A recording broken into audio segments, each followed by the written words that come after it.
Brian Patterson posted 1:49.968 on their last lap. How will they do on this one?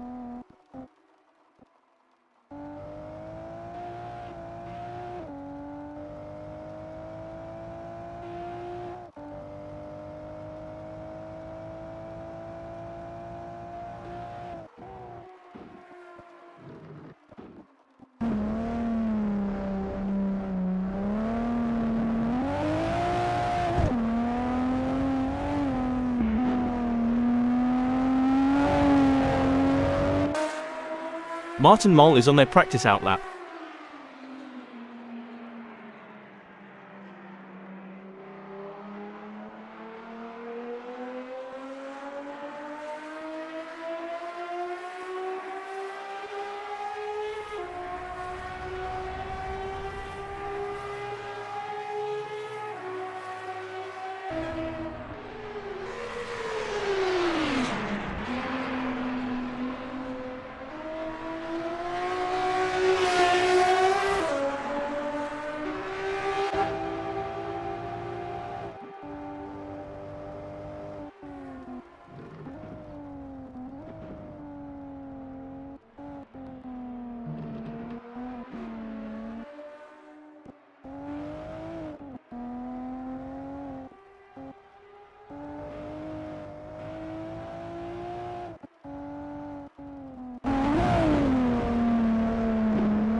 It's a lovely day for racing here at Dubai Autodrome International as we watch these drivers warm up and get ready for the race.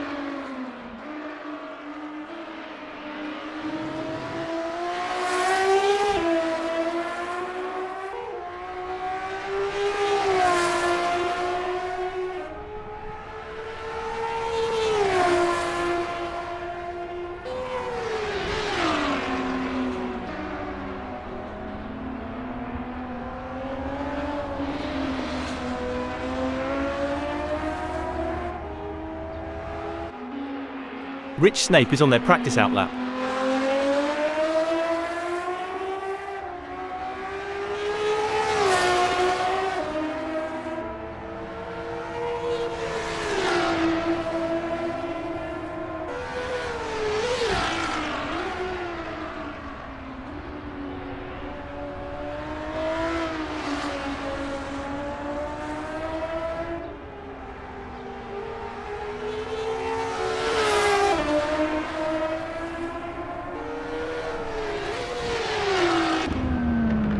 Brian Patterson has a best lap time of 1:49.620.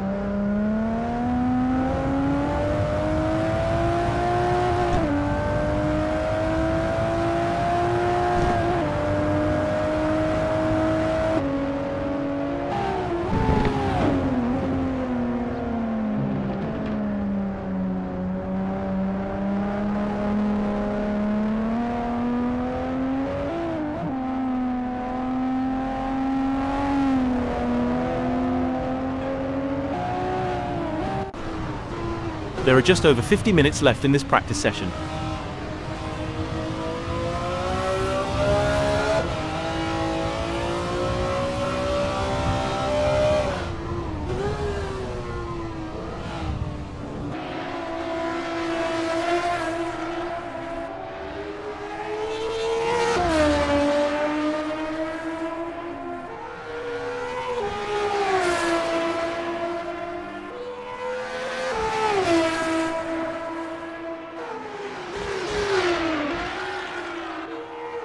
There are just over 50 minutes left in this practice session.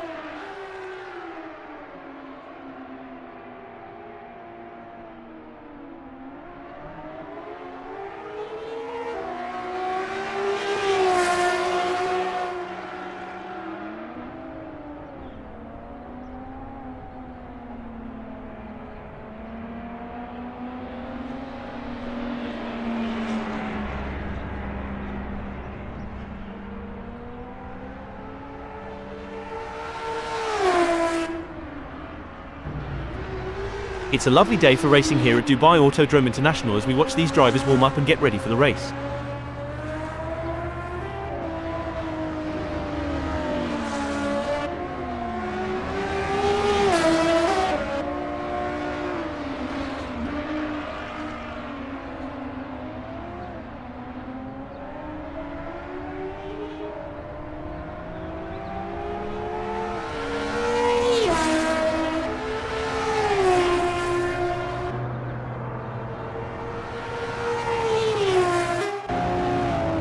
Ryan Patterson has a best lap time of 1:49.620.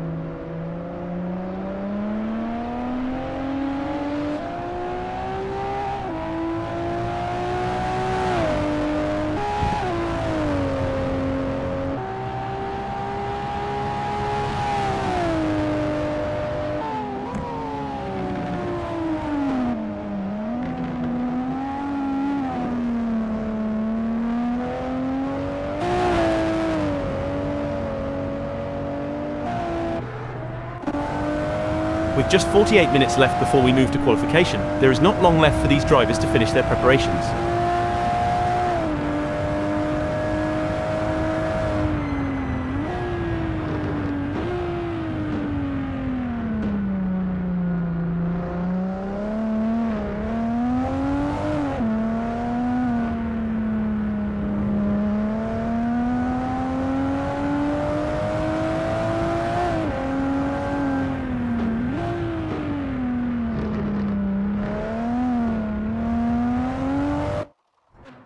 Patterson posted 1:50.182 on their last lap. How will they do on this one?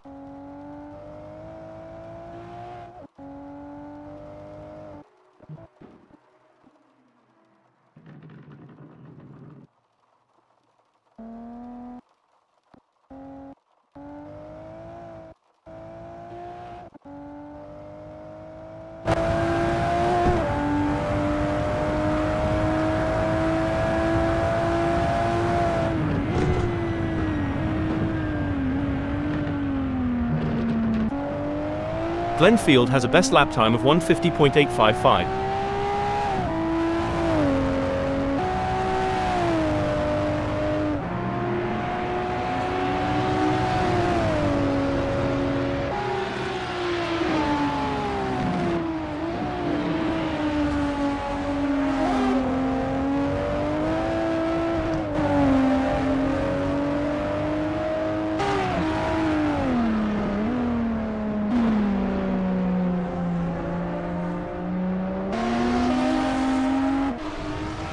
Matt Howland is on their practice out lap.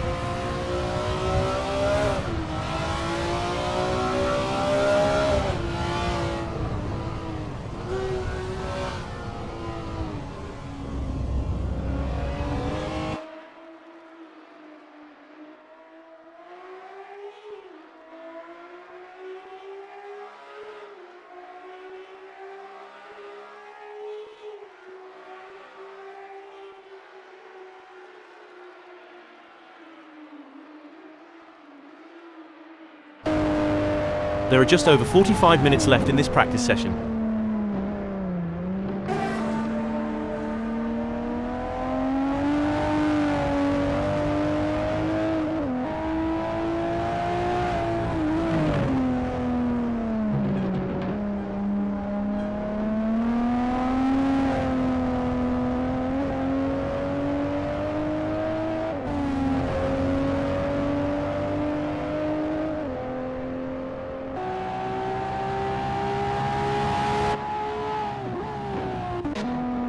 There are just over 45 minutes left in this practice session.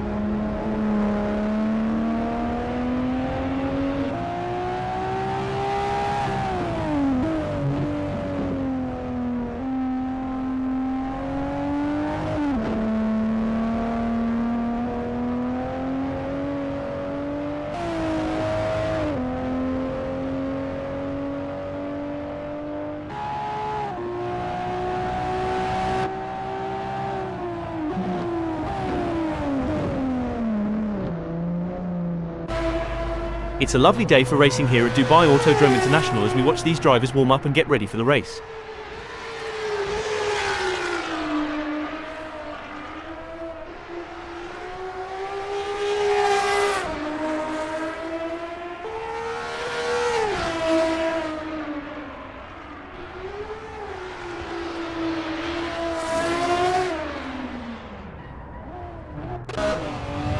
Jimmy Linfield is on their practice out lap.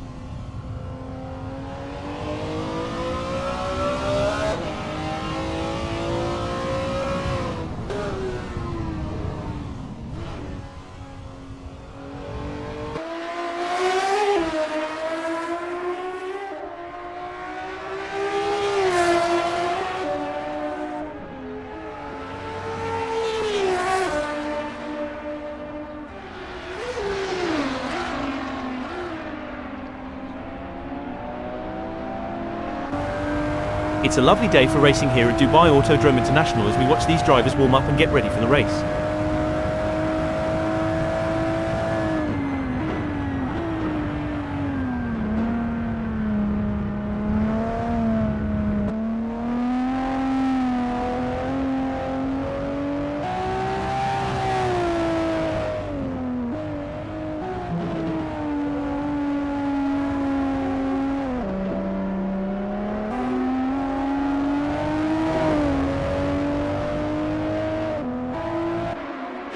Rich Snape is on their practice out lap.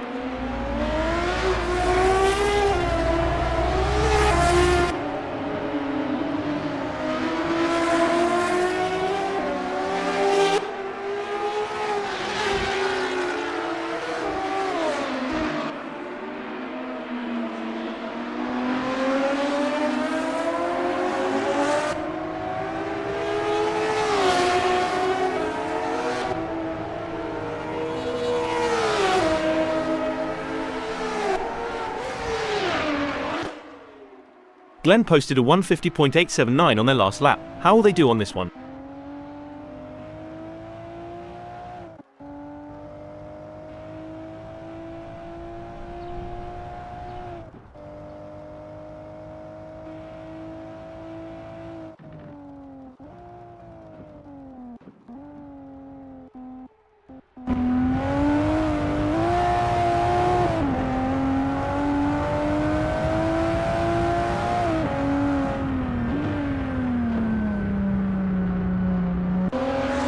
It's a lovely day for racing here at Dubai Autodrome International as we watch these drivers warm up and get ready for the race.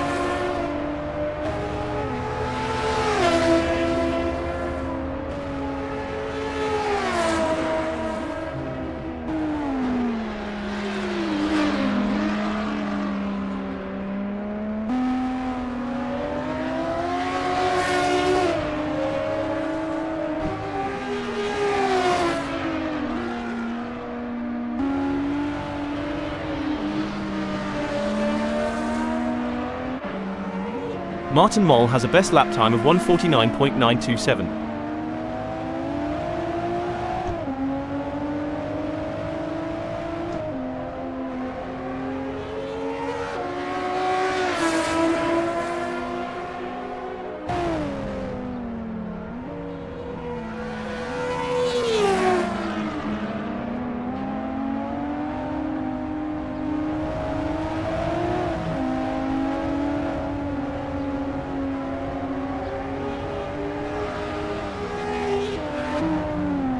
There are just over 40 minutes left in this practice session.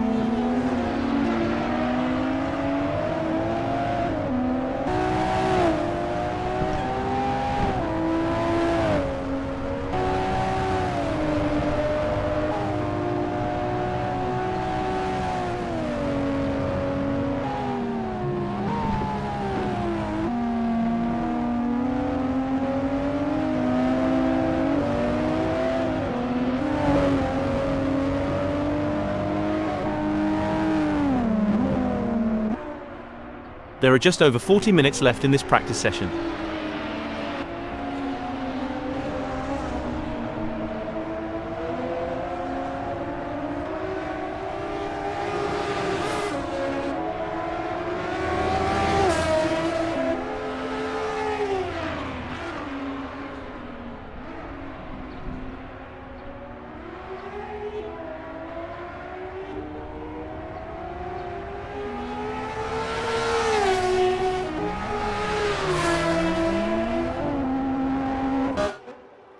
Moll posted 150.165 on their last lap. How will they do on this one?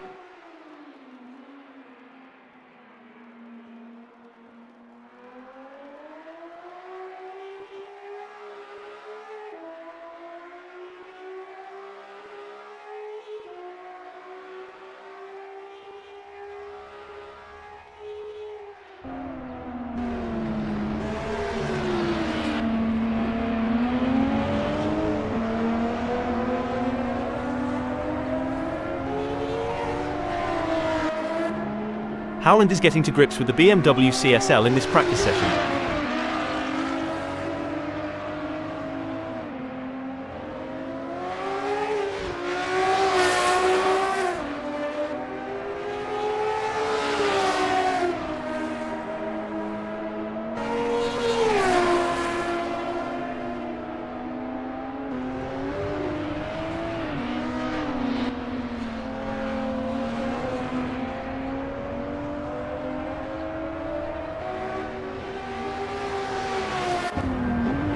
With just 38 minutes left before we move to qualification, there is not long left for these drivers to finish their preparations.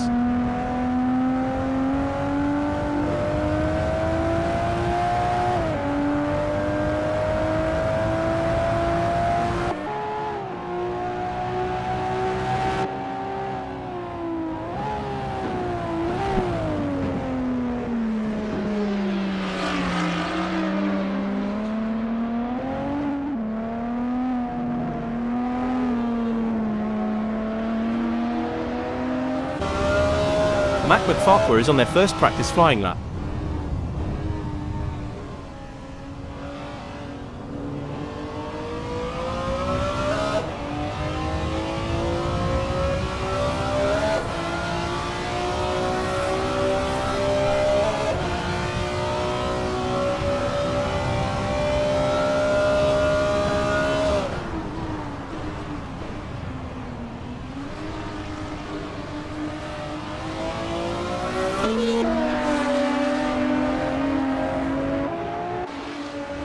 Elliott posted 11 o'clock .573 on their last lap. How will they do on this one?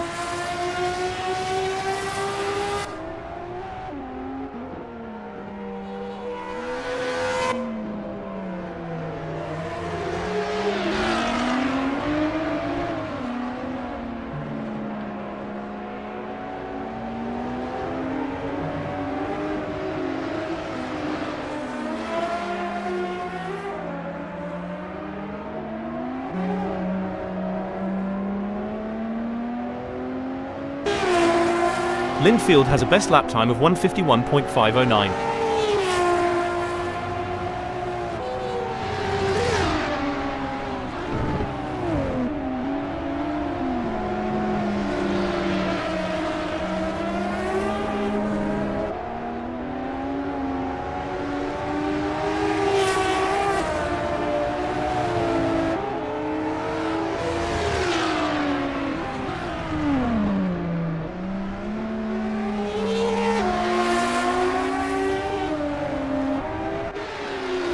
There are just over 35 minutes left in this practice session.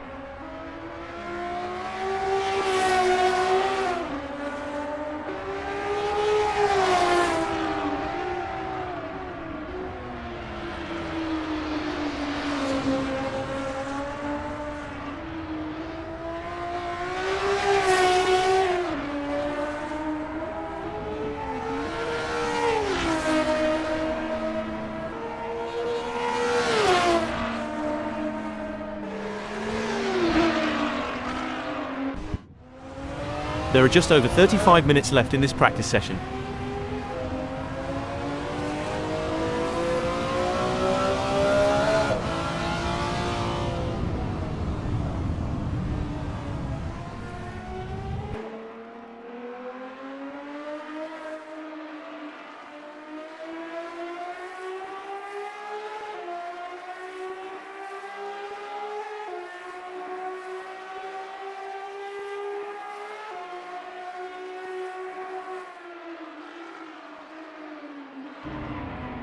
Norton posted 6:28.394 on their last lap. How will they do on this one?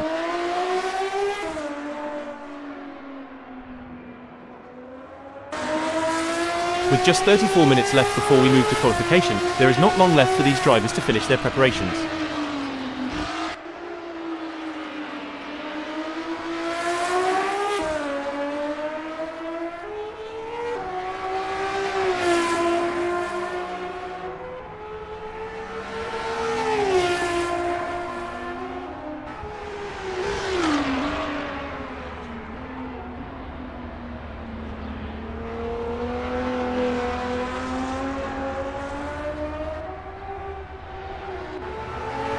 Jimmy Linfield has a best lap time of 1:50.996.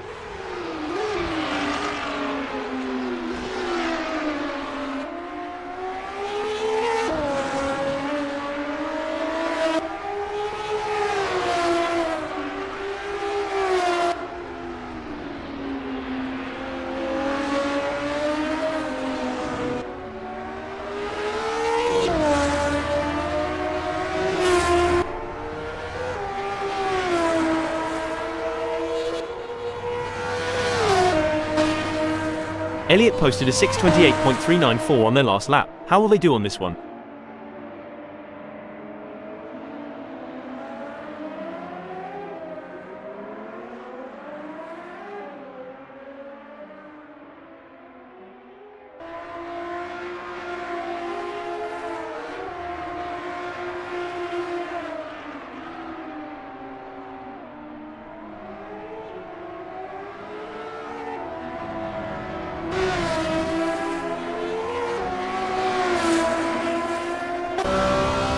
Linfield has a best lap time of 1:50.996.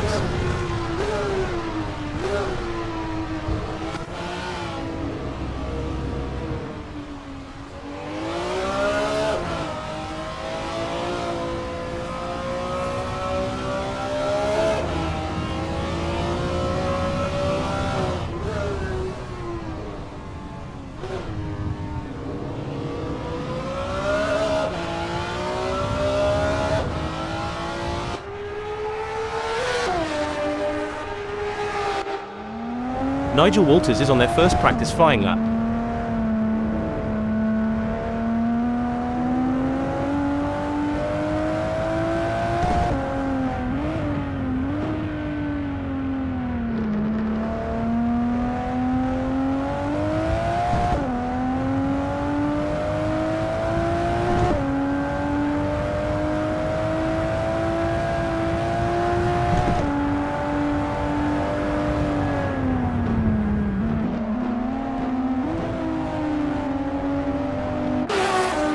McFarquhar is getting to grips with the BMW CSL in this practice session.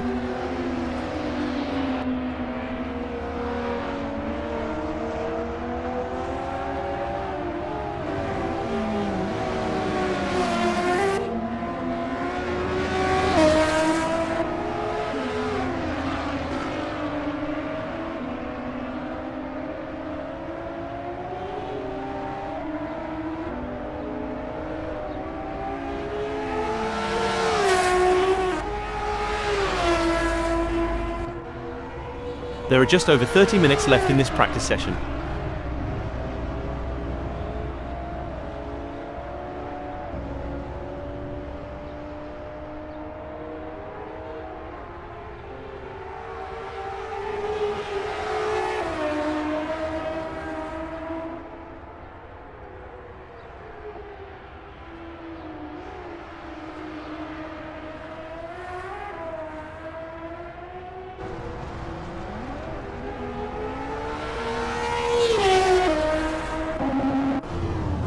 There are just over 30 minutes left in this practice session.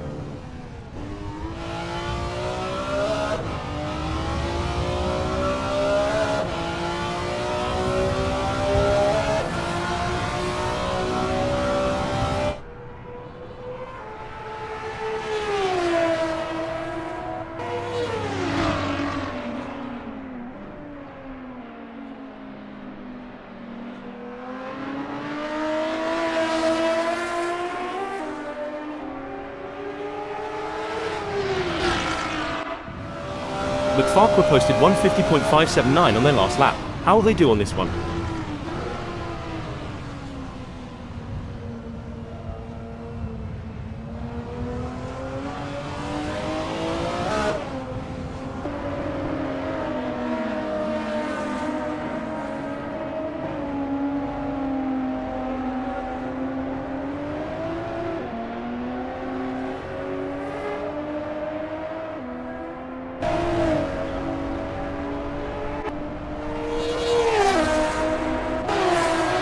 Dominic Fovag is on their practice out lap.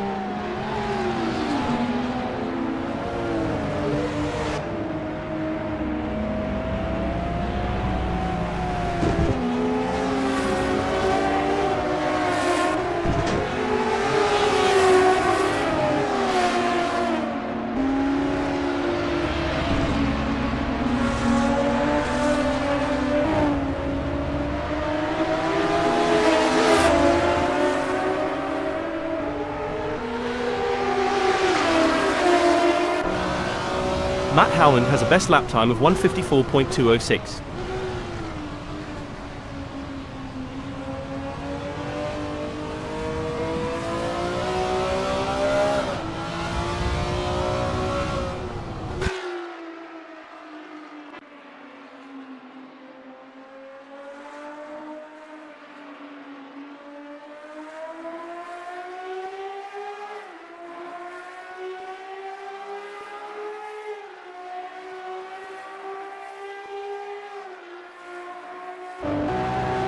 With just 27 minutes left before we move to qualification, there is not long left for these drivers to finish their preparations.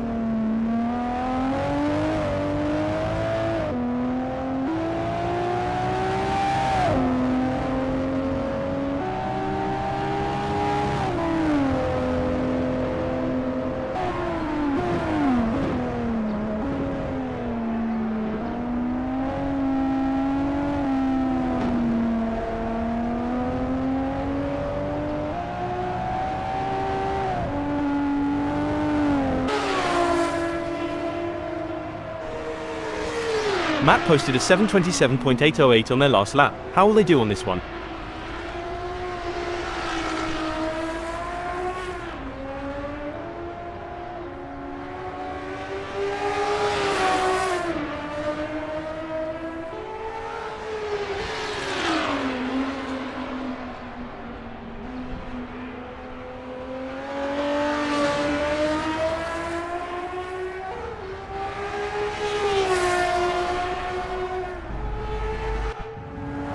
Waters posted 1:50.758 on their last lap.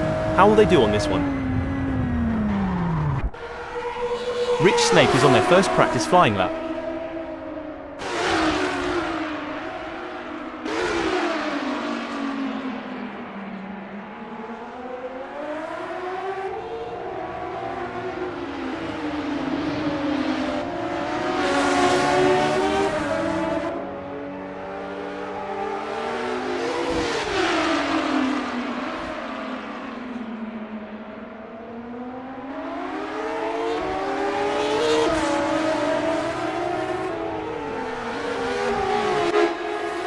There are just over 25 minutes left in this practice session.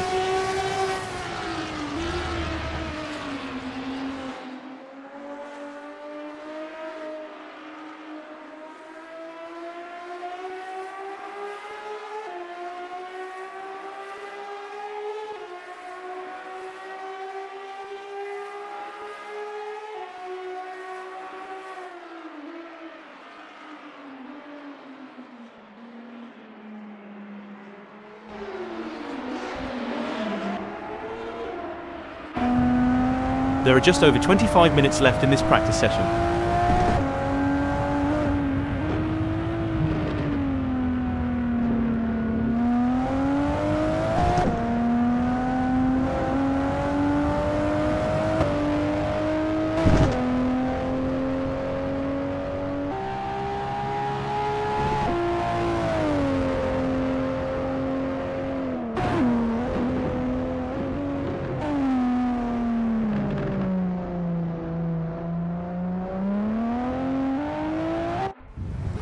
It's a lovely day for racing here at Dubai Autodrome International as we watch these drivers warm up and get ready for the race.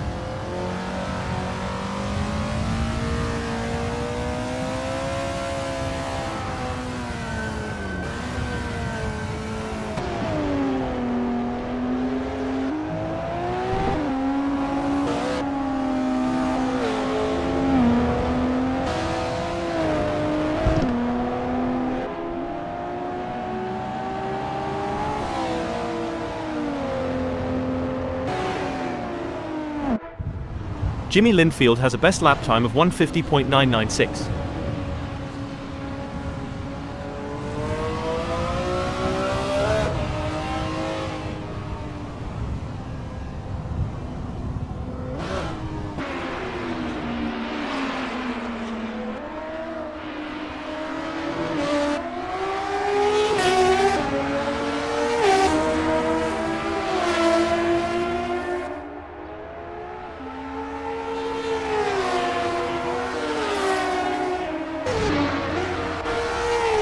Matt Farquhar has a best lap time of 1:50.455.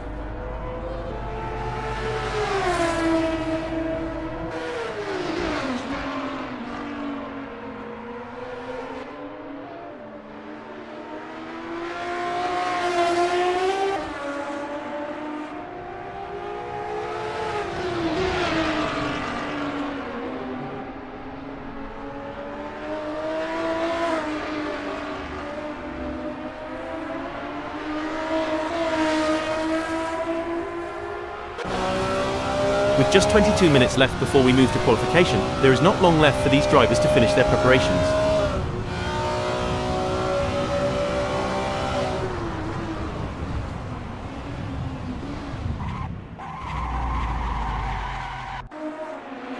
Fovag posted 150.916 on their last lap. How will they do on this one?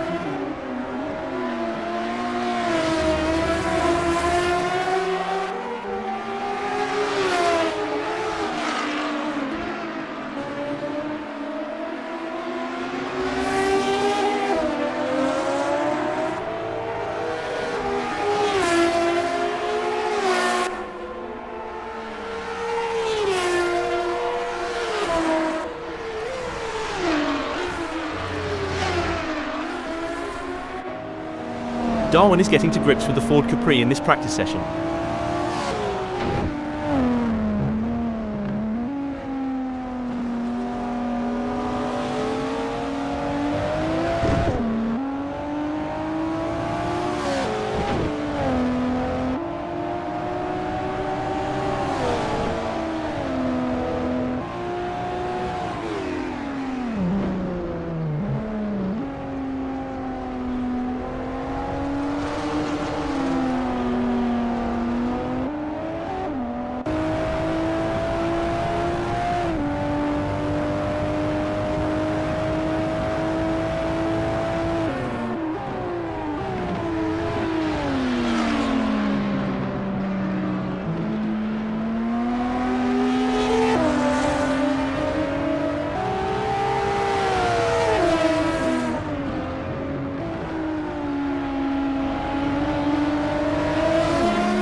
There are just over 20 minutes left in this practice session.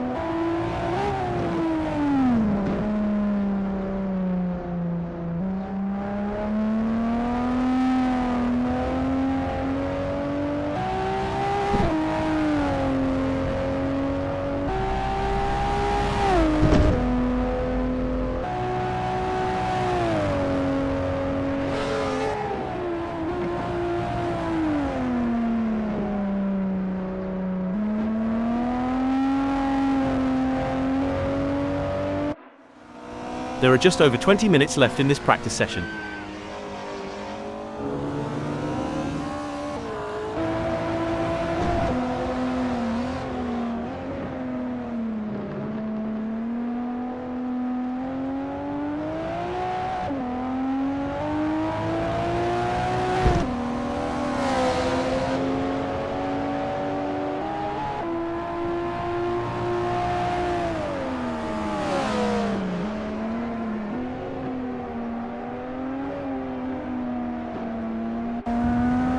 Jody Fannin has a best lap time of 1:49.564.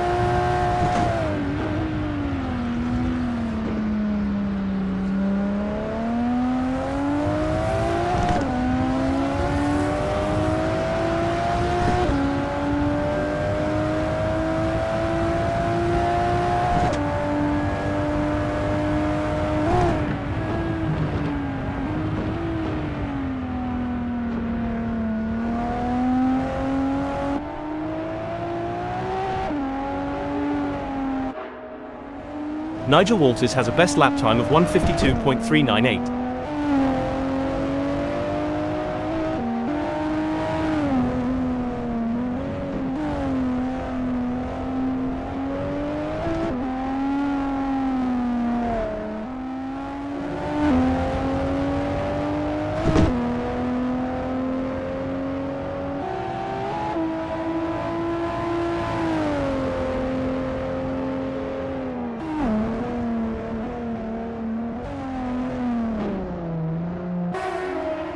Rich posted a 1:51.145 on their last lap. How will they do on this one?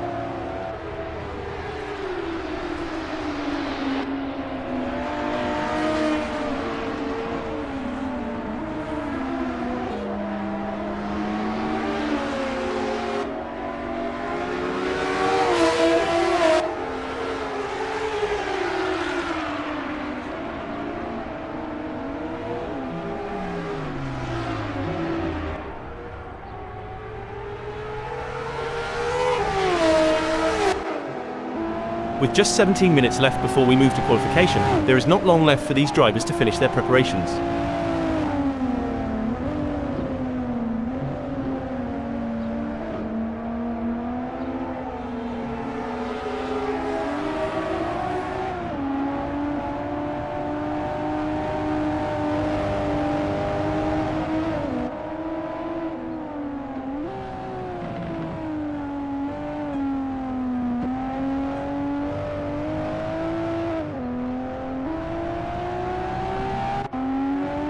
Brian Patterson has a best lap time of 1:49.565.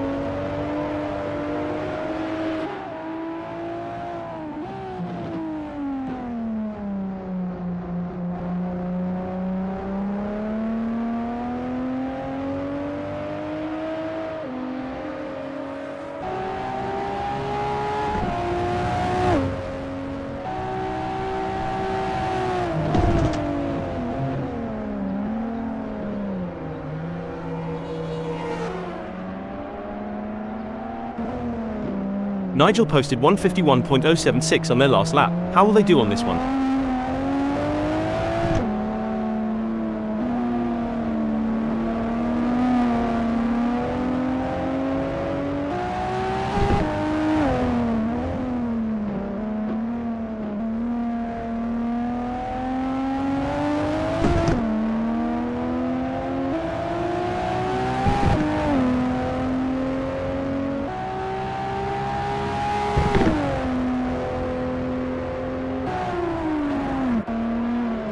Jody posted a 1:49.533 on their last lap. How will they do on this one?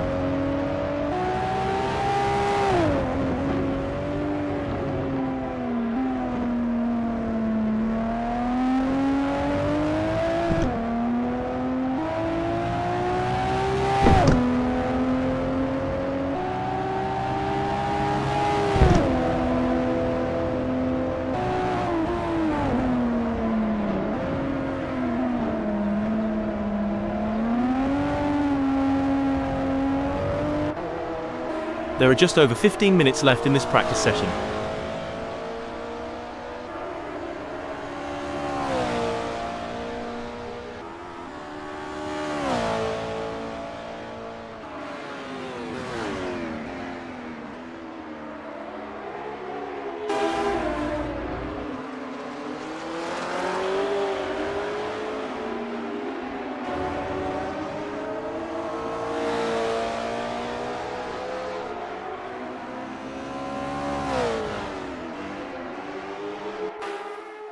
Sing and Donk has a best lap time of 1:48.647.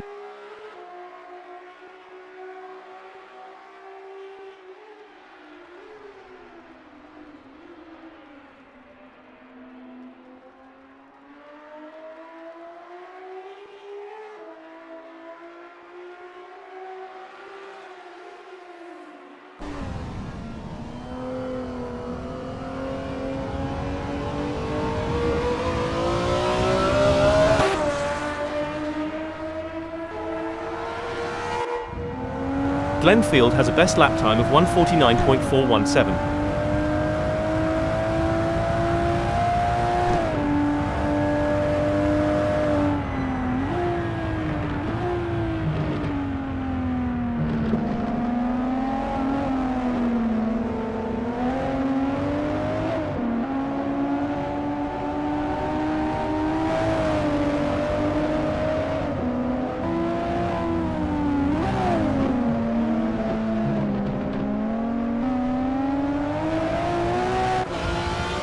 With just 13 minutes left before we move to qualification, there is not long left for these drivers to finish their preparations.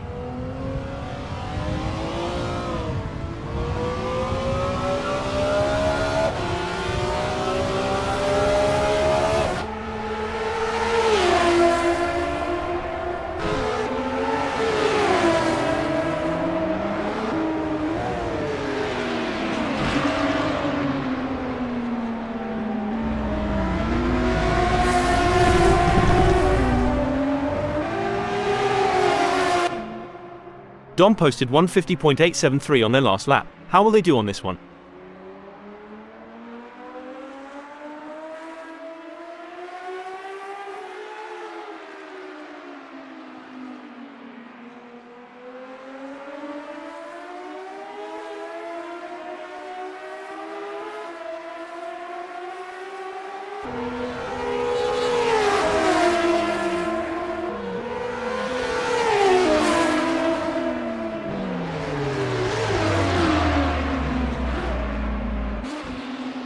Not a Real Professor has a best lap time of 1:51.027.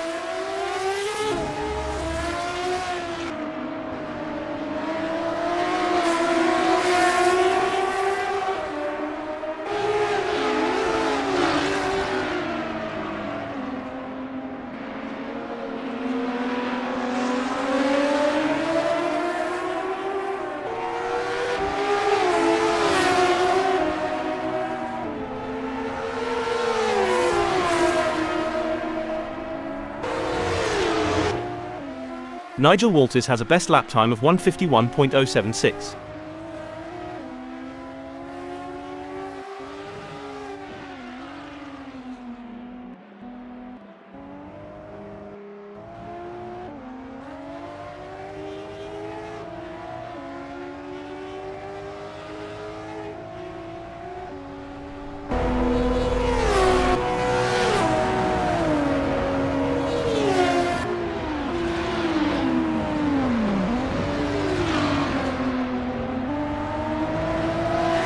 With just 11 minutes left before we move to qualification, there is not long left for these drivers to finish their preparations.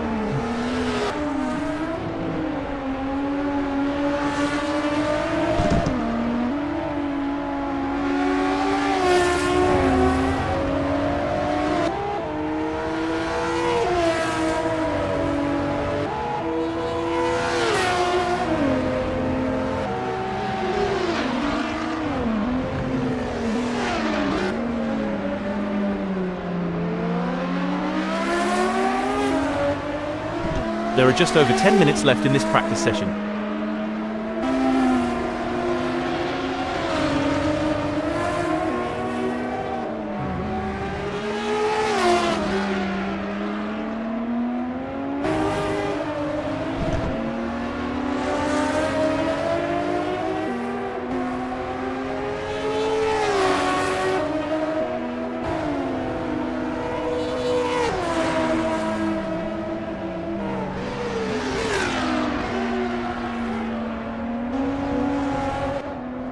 There are just over 10 minutes left in this practice session.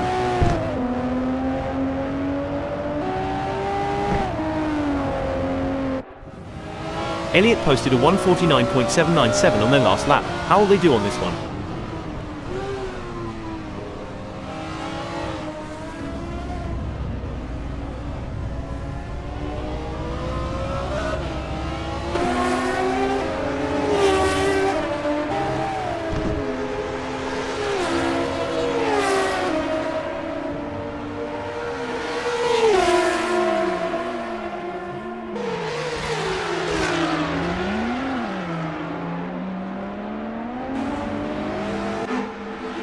Not a Real Professor posted 1:51.352 on their last lap. How will they do on this one?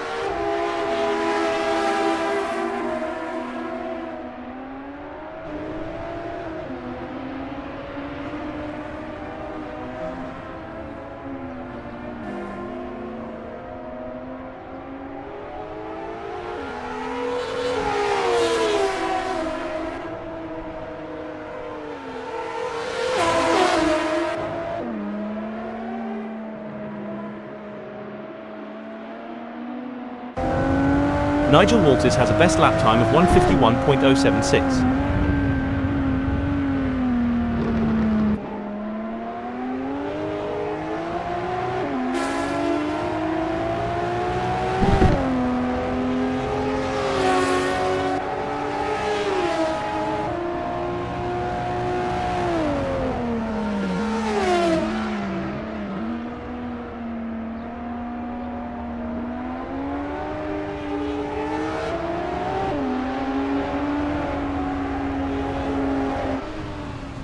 With just 8 minutes left before we move to qualification, there is not long left for these drivers to finish their preparations.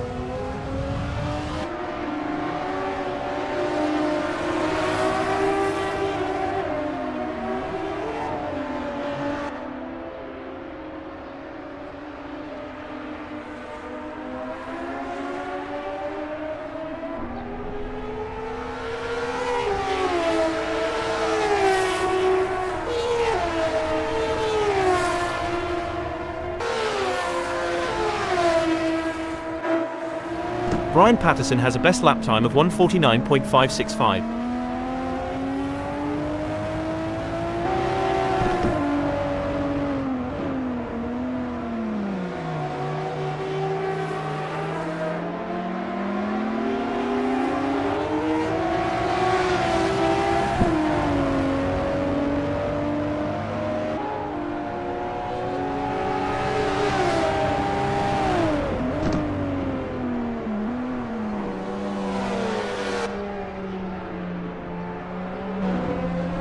McFarquhar posted 1:50.173 on their last lap. How will they do on this one?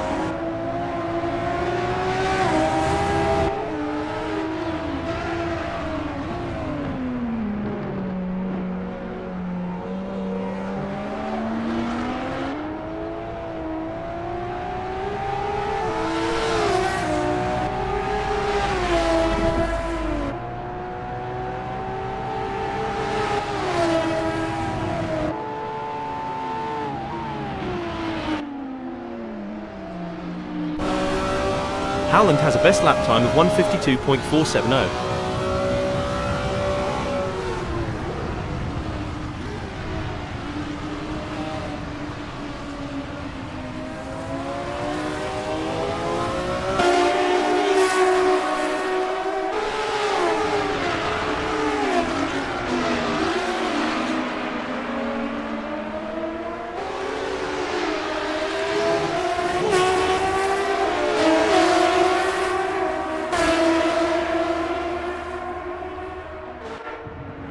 There are just over 5 minutes left in this practice session.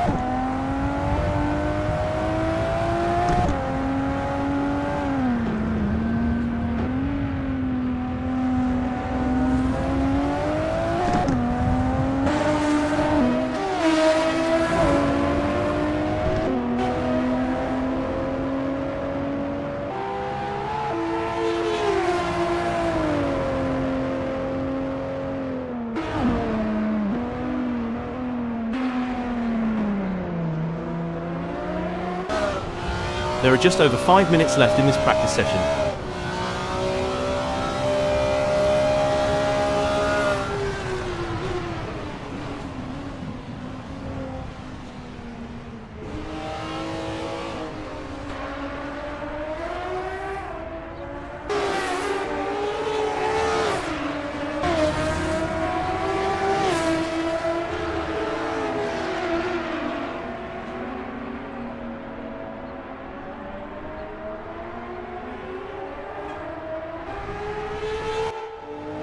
With just 4 minutes left before we move to qualification, there is not long left for these drivers to finish their preparations.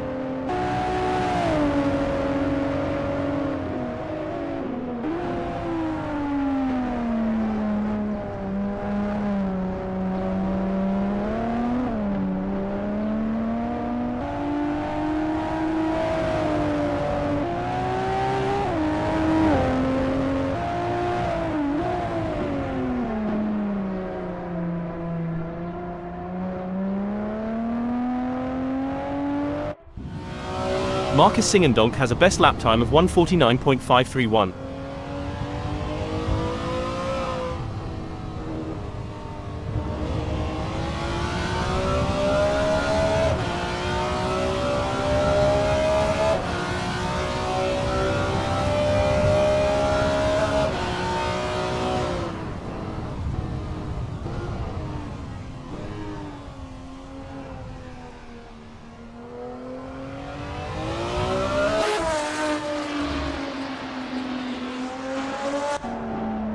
Jody posted a 2:01.525 on their last lap. How will they do on this one?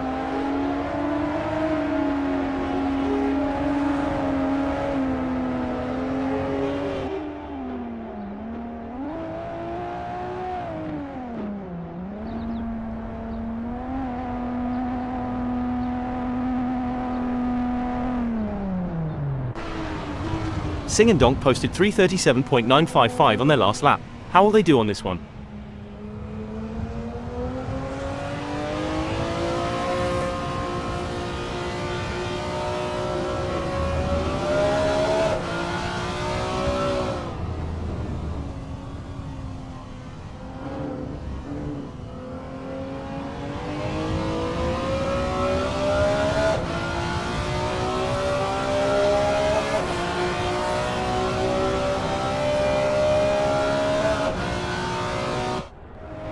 With just 2 minutes left before we move to qualification, there is not long left for these drivers to finish their preparations.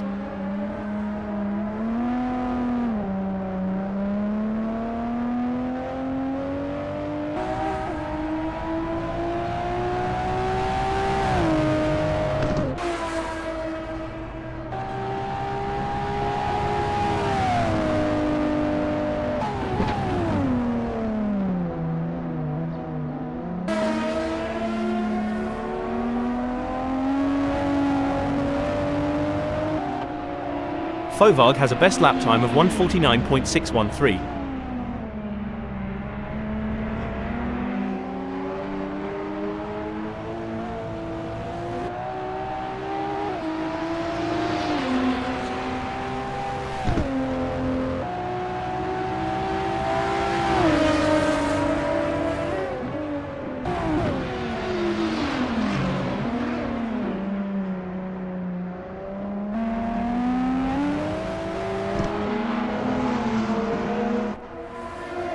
Marcus posted a 1:50.621 on their last lap. How will they do on this one?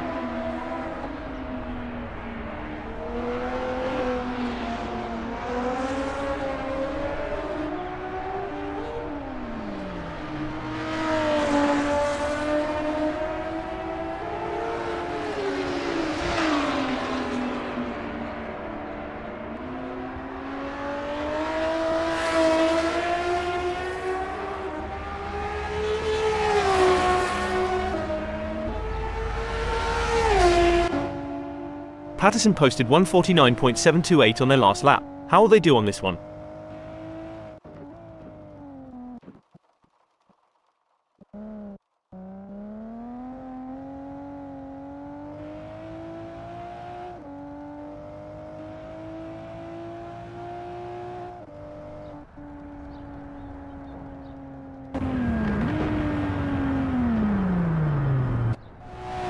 With just 0 minutes left before we move to qualification, there is not long left for these drivers to finish their preparations.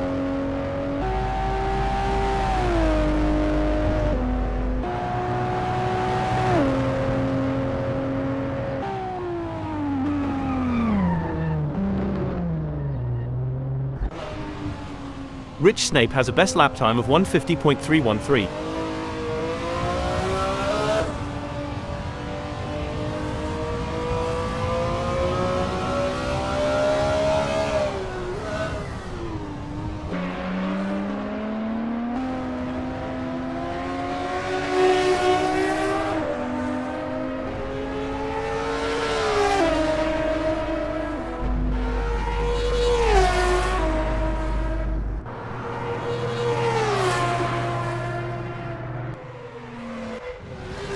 Jack posted a 1:49.514 on their last lap. How will they do on this one?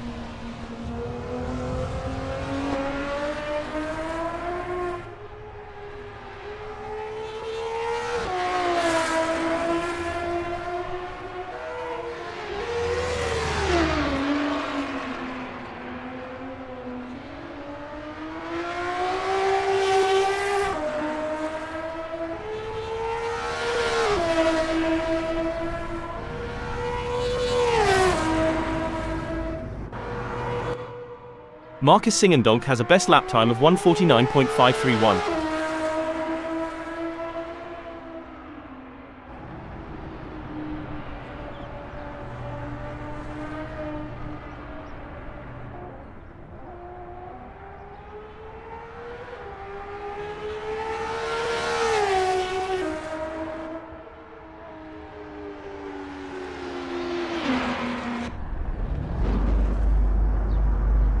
Marcus Singendonk posted 1:49.494 on their last lap. How will they do on this one?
Let's get this qualifying session underway here at Dubai Autodrome International.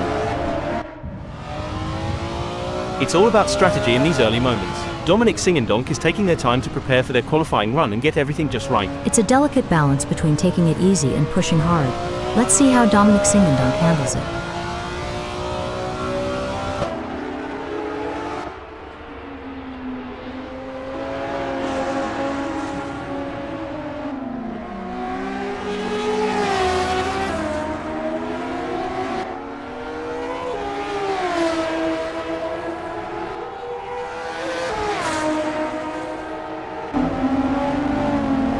The adrenaline is pumping. Nigel is on their outlap, warming up the tyres and getting ready to put in a fast lap time. This is the moment they've been preparing for. Let's see if they can execute.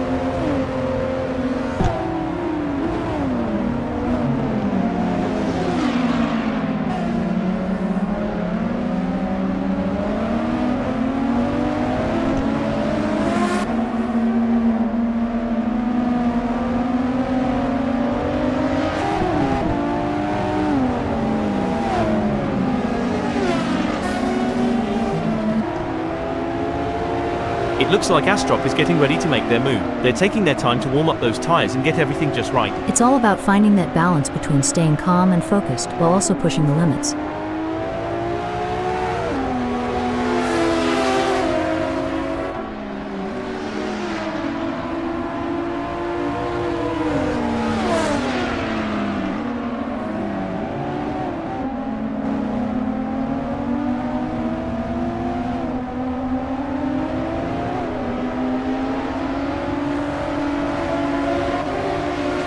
This is where the mental game comes into play. Singendonk is taking their time to prepare for their qualifying run. Dominic Singendonk is on their outlap.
That's the outlap done for Dominic Singendonk. They'll now look to focus on their first flying lap.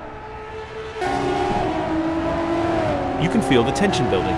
Jody Fannin has completed their outlap. It's all about strategy in these early moments. As Glenn completes their outlap, they will be HPOING. They have given themselves enough space on track to fully attack for their first flying lap. There are just over 5 minutes left in this qualification. McFarquhar crosses the start-finish line at the end of their outlap. There are just over 5 minutes left in this qualification session. Howland has completed their outlap. There are just over 5 minutes left in this qualification session.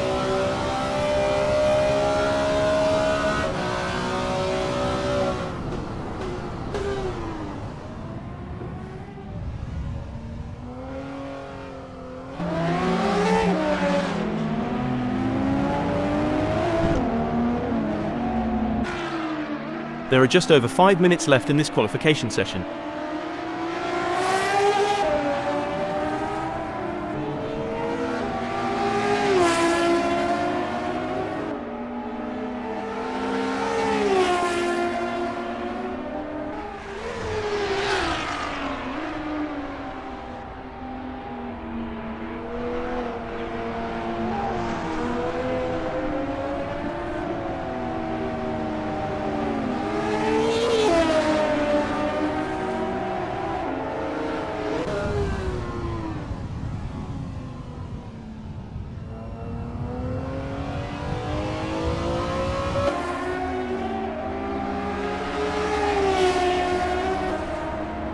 That's the outlap done for Singendonk. They'll now look to focus on their first flying lap.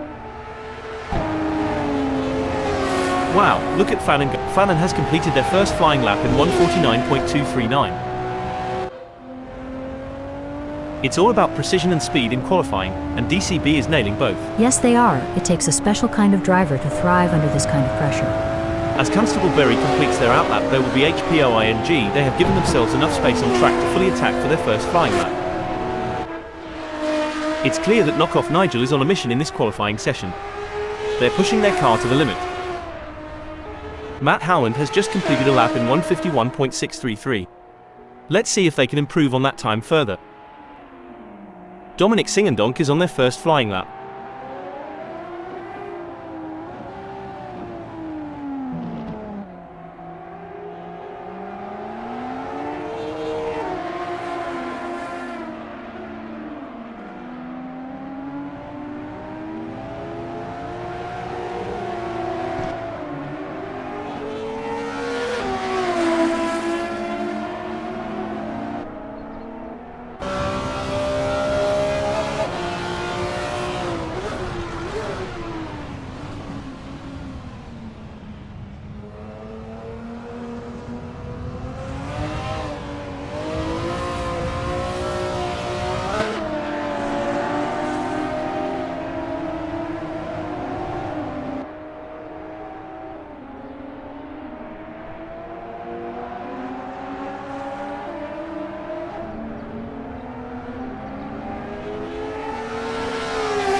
Dominic Singendonk has just completed that lap in 1:48.673.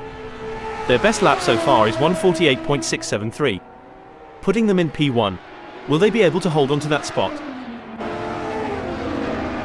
This is what it's all about. McFarquhar is putting on a show for the fans in this qualifying session. It's certainly exciting to watch, but let's not forget, the goal is to secure a good starting position for the race.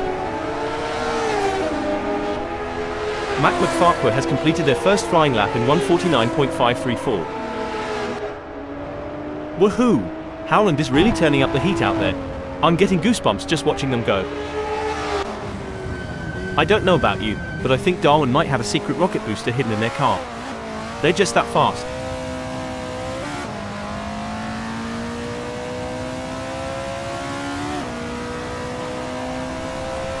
Danny Darwin has some work to do, as that 1:53.100 is only good enough for 15th. There's still more time to be had, but I don't know if they are going to find it before the session is over.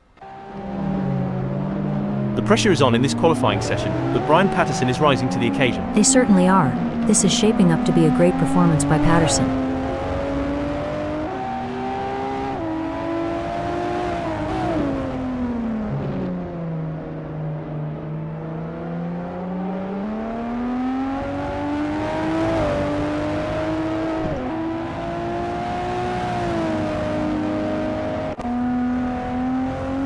Someone call the fire department, because Jody Fannin is setting this track on fire with their performance. Looks like Jody Fannin is really cooking with gas out there today. Time to bring out the marshmallows and let's toast some fuel.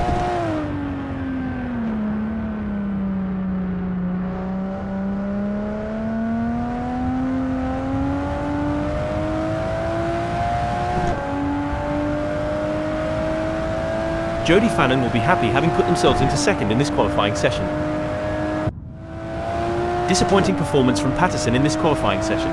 Currently in 14th position, Patterson has just completed a lap in 1:49.704. Let's see if they can improve on that time further.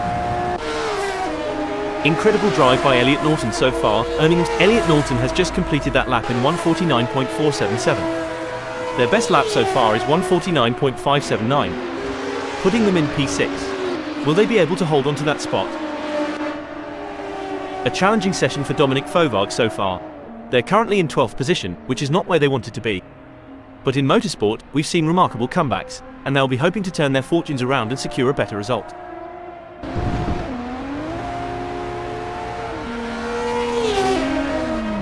Fauvargue has some work to do, as that 1:49.627 is only good enough for 7th.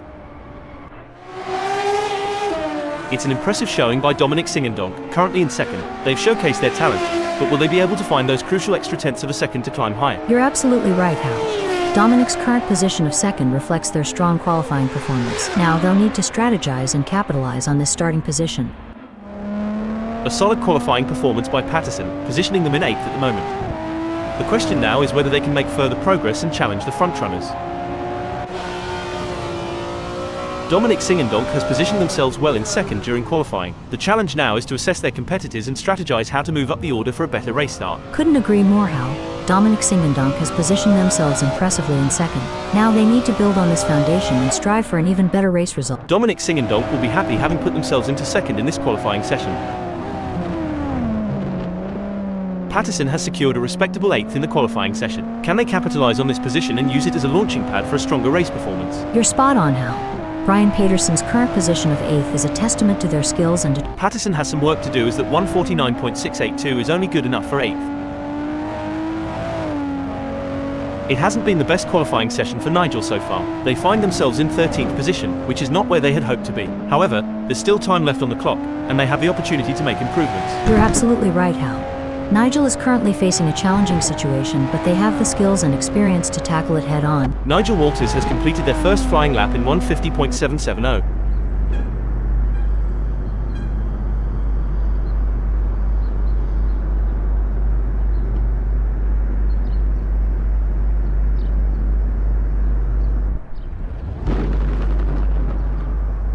It's been a challenging session for Walters. They're currently languishing in 13th position, which is not where they had envisioned themselves. But in motorsport, anything can happen, and with their skill and determination, they might still turn things around.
There's a little bit of wind in the air today here at Dubai Autodrome International as we're getting ready to kick things off. The calm before the storm.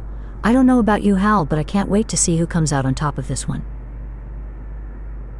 John Astrop has got the inside track starting from pole position. The pressure's on now. Can he handle the heat and stay ahead of the pack?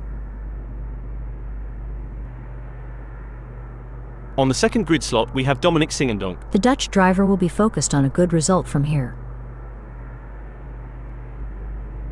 The third place on the grid belongs to Jody Fannin, a driver with plenty of experience.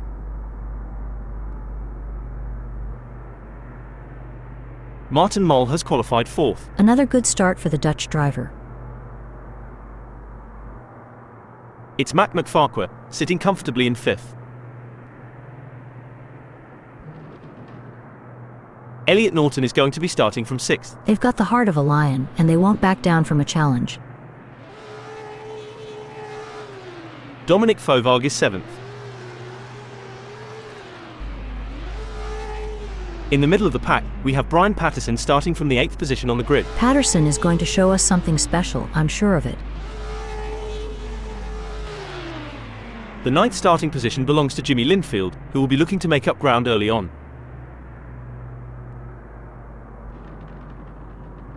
Marcus Singendonk is placed in 10th. Singendonk in C-Class. David Constable Berry is in a solid position starting from 11th on the grid.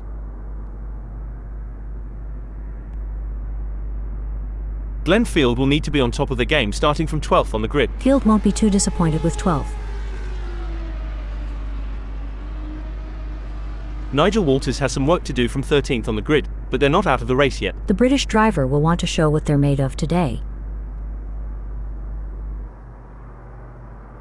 Matt Howland has got their work cut out for them starting from 14th on the grid. Are the standards tires the way to go? Danny Darwin is lining up 15th. We've seen great results from here. What has Danny got in store for us?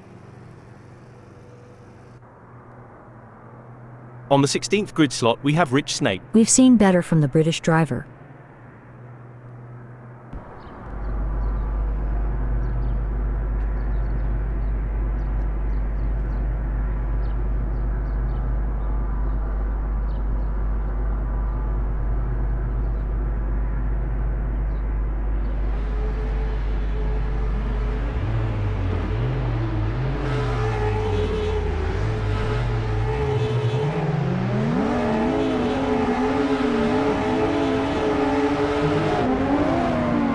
And the green flag drops. The race is officially underway. Maintaining composure is essential in this high-stakes environment.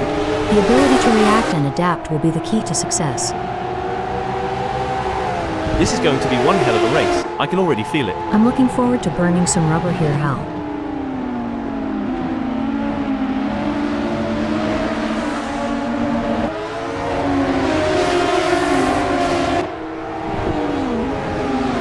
Stewards will be hoping that there aren't too many incidents for them to pick over when the dust settles on this one.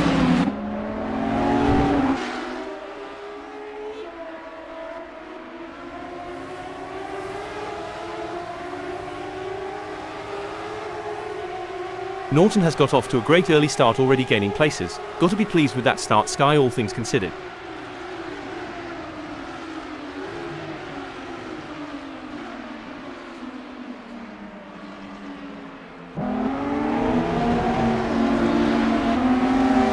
Norton must have taken a page out of the superheroes book, because they've just shot off like the Flash. Now they just need to maintain that speed and focus. I haven't seen a start this impressive since the days of my racing career. If Elliot Norton can maintain this level of focus, we're in for a thrilling race.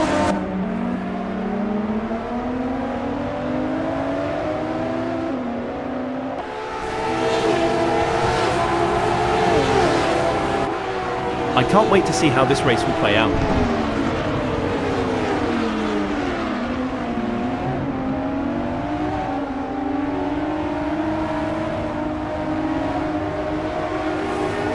Is there a better sight than a field of elite racing drivers battling for position?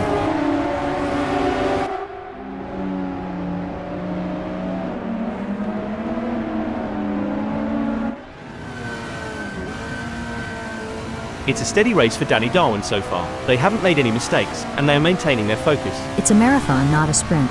Danny Darwin just needs to bide their time and wait for the right opportunity. A great moment for Danny Darwin, who has just gained a place and moved up the standings. Things are heating up as Norton tries to close the gap to Jody Fannin. Sometimes you have to take risks to win, but pushing the car too hard can be a costly mistake. Norton needs to be careful not to overdo it.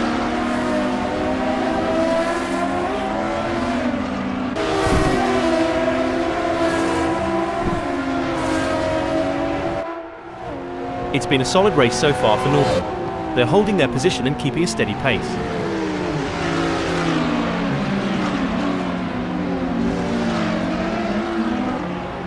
Big gains for Norton as they move up the field, leaving Jody Fannin behind. Go, go, go, that's what we want to see.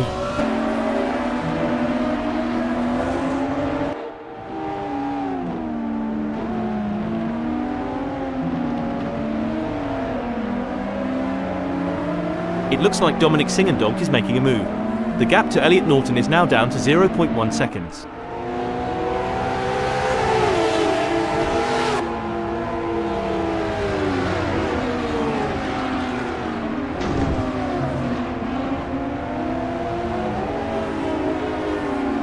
It's a tale of two drivers right now, with Singendonk gaining places and Elliot Norton losing them. Absolutely, Hal. But there's still a long way to go in this race, and Dominic can't afford to get complacent. They have to keep driving with intensity and focus. Looks like Jimmy Linfield is really pushing it to the limit. They're taking those curbs aggressively, but that can unsettle the car and cause handling issues. Indeed, taking too much curb can upset the car's balance, leading to oversteer or understeer. It's all about finding the right balance between speed and control. One important aspect here is choosing the right braking points. Jimmy needs to be precise to avoid overshooting and losing valuable time. Hold that thought. Hold the phone. I don't think that's the fastest way around Dubai Autodrome International. This is what racing is all about, folks. Three fearless drivers pushing their machines to the absolute limit, inches apart. Spot on, Hal. This constant back and forth battle is keeping everyone on the edge of their seats. One small mistake could have severe consequences for any of these drivers. Heartbreak for Elliot Norton as they slip down the field. Yes, but they can't give up. There's still plenty of time left in this race, and Elliot Norton needs to stay focused and keep pushing.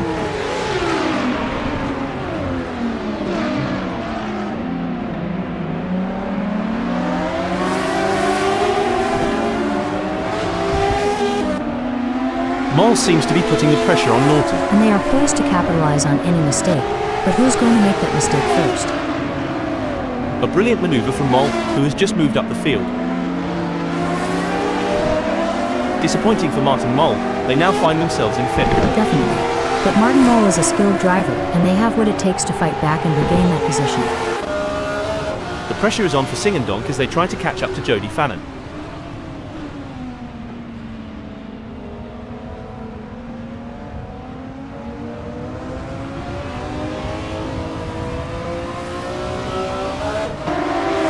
Dominic is trying their best, but can't seem to find the pace to keep up with Jody Fannin at the moment. It's not ideal for Singendonk, but they can still turn this around.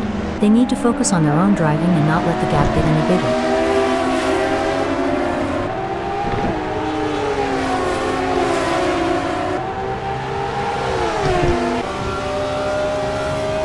Wow, Martin is really pushing hard to catch up to Norton. There's blood in the water for fourth place. They say rubbing is racing. But if Moll gets too close, they might end up trading carbon fiber souvenirs instead of positions.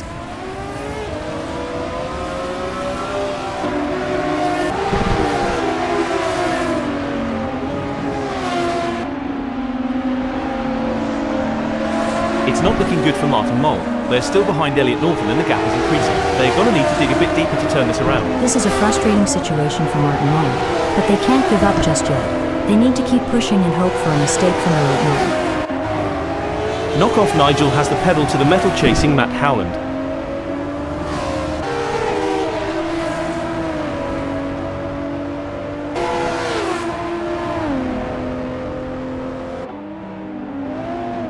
Looks like that's a mistake from Glenn. This could be costly. Glenn is not going to be happy about that. Elliot is in fourth and is being closely chased by Moll, who is just 0.1 seconds behind. It's an intense battle between two skilled drivers, and Norton in fourth is doing everything they can to keep Martin Moll behind them. The slightest mistake could cost them the position, so they need to stay focused and stay on their game.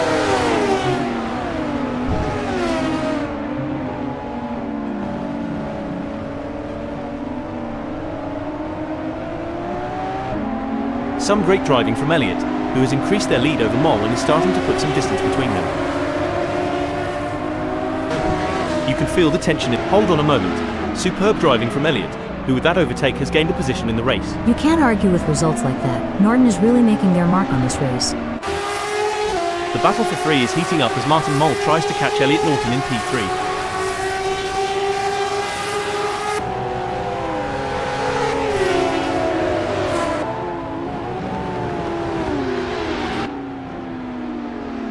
Good news for Mol, the gap to Norton has decreased.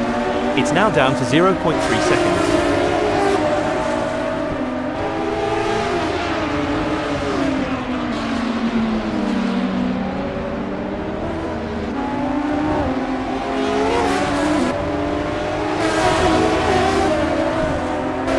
The race is really heating up. Brian Patterson is hunting down Mol with everything they've got. It's all about finding the perfect opportunity. Brian Patterson needs to stay patient and wait for Mol to make a mistake.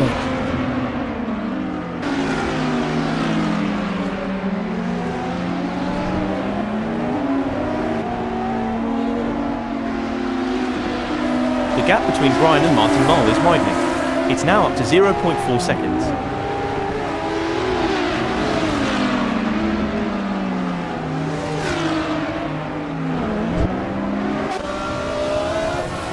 Norton wants to get into Martin Mol's slipstream. To achieve anything in this game, you must be prepared to dabble in the boundary of disaster.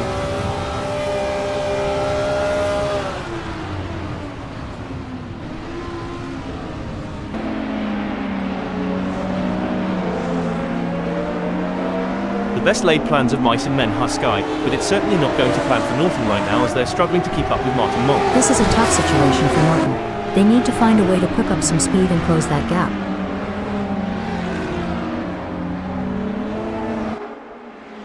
This is what high-octane racing looks like. Dom is breathing down the neck of Darwin, not giving them any room to relax.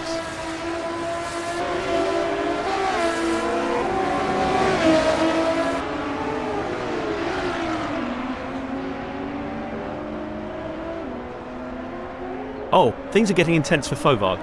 They're sandwiched between Daniel Coxis and Danny Darwin, navigating this high-speed battleground. The gap to the car ahead is 0.2 seconds, while the car behind is only 0.1 seconds away. Incredible! Dominic is caught in a fierce battle, with Daniel Coxis breathing down the neck 0.1 seconds away, and Danny Darwin just ahead with a gap of 0.2 seconds. It's a test of their racing skills. Every move counts now as Brian works to reel in Elliott and overtake for P4.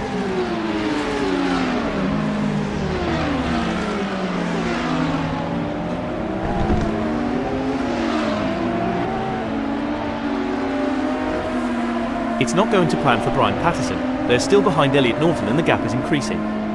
I don't think they have an answer for this right now.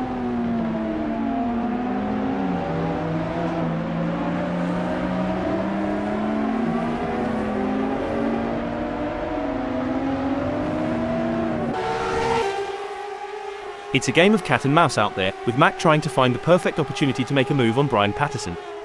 The gap is over a second, but every fraction counts. Can Mac McFarquhar close in enough to mount a challenge?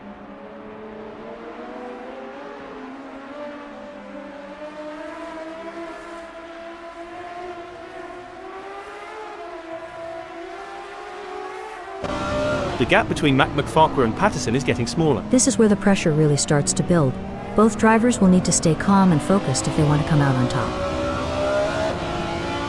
Fantastic move from Mac McFarquhar, who has just gained a position. That's what we like to see. McFarquhar is really showing their class today. The race is heating up as Dom in 15th closes in on Rich Snape. The gap is just over a second, and I'm sure they're going to do everything possible to try and close the distance. They're not giving up without a fight.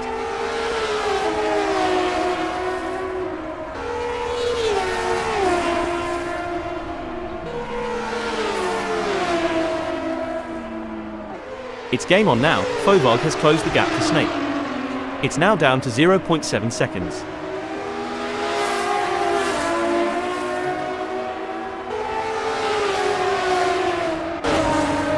This is what racing is all about. Two fierce competitors pushing each other to the limit.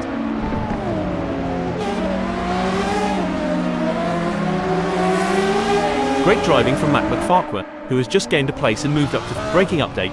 Oh dear, Rich Snape has had an incident. It's a real shame. Until this point in the race, they've been looking at a decent result. Patterson could be looking for a way up the inside of Singendonk. Do they have the speed for a move, and more importantly, do they have the talent?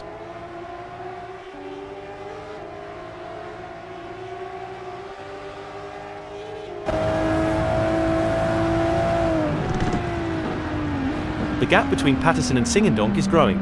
It's now up to 0.5 seconds.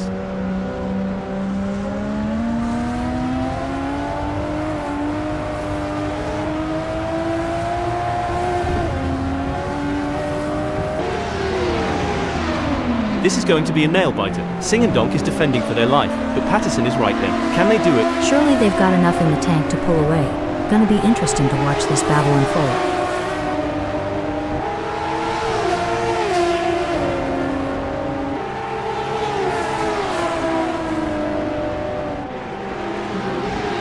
Impressive driving from Dominic, who has managed to extend their lead over Brian Patterson. They are walking away at this point. Does Brian Patterson have anything in reserve?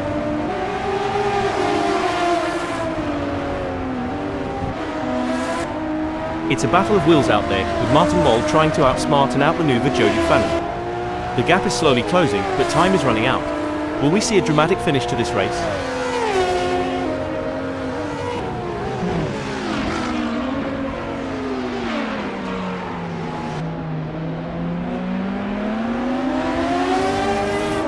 It looks like we might get a battle between Moll and Jody Fannin. Exactly what Moll needed. They can't afford to lose any more ground to Fannin.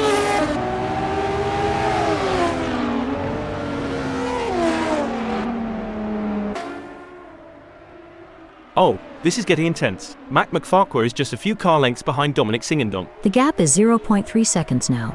Lord Farquaad is going to have to work a bit harder to close that gap with Singendonk.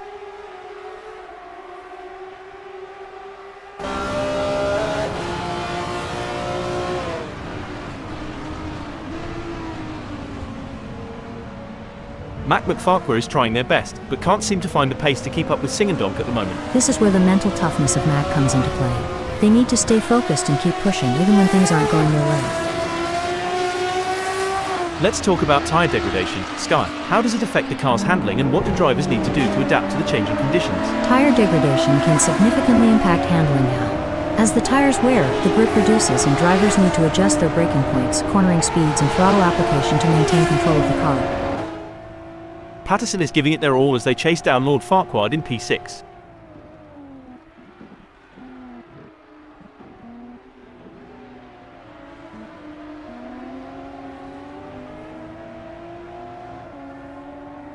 It seems like Brian Patterson has got the bit between their teeth, improving on McFarquhar's lap time there.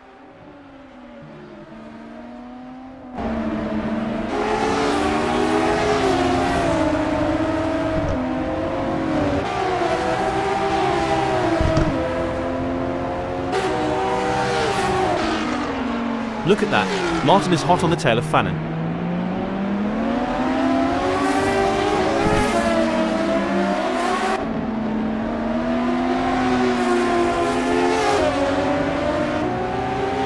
Martin is pushing hard and has reduced the gap to Jody Fannin to 0.1 seconds.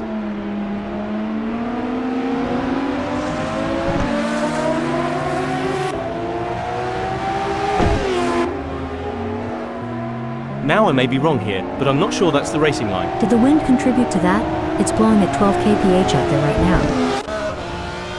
The gap between Singendonk in 8th and Brian Patterson remains over a second, but Singendonk is not letting up.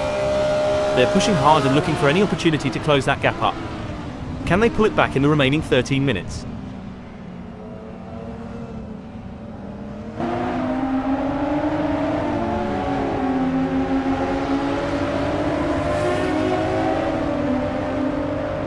It looks like Singendonk is making a move. The gap to Patterson is now down to 0.5 seconds. This is what racing is all about. It's anyone's game at this point. Who will come out on top? This is where the race gets really interesting. Moll is closing in on Fannin. The tension between Moll and Fannin is palpable as they battle for P2. No doubt both drivers know that one mistake could cost them the position. It's a test of nerves as much as skill.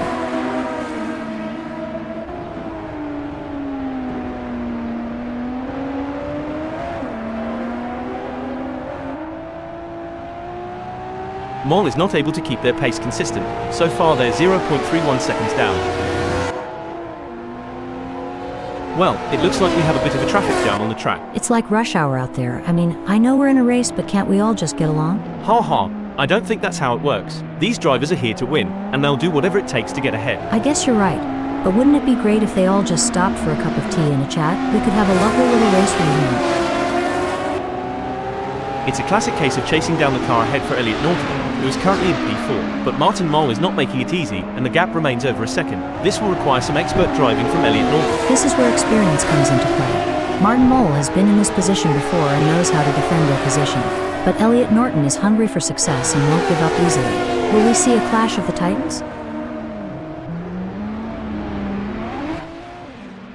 We're watching Martin Mol in third. Hold up, breaking info. I don't think that's the fastest way around Dubai Autodrome International. Whoops, Mol is going to be kicking themselves. Marcus Singendonk is running ninth. They are trying to catch DCB. The mental game is just as important here. Singendonk must keep their cool while putting pressure on David.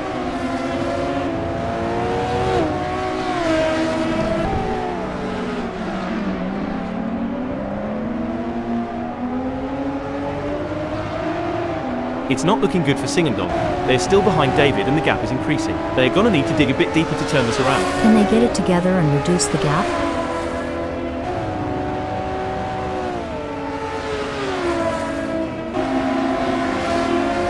The pursuit is on. Martin is closing the gap on Fannin, determined to claim P4. It's a game of strategy now as Mol hunts down Fannin. Yes, it's all about choosing the right moments to push and when to conserve energy, waiting for the perfect opportunity to strike.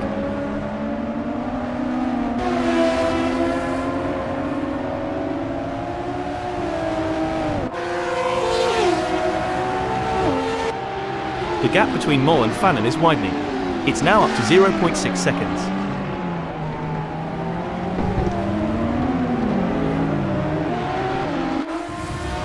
It's like watching two predators circling each other, waiting for the perfect moment to pounce.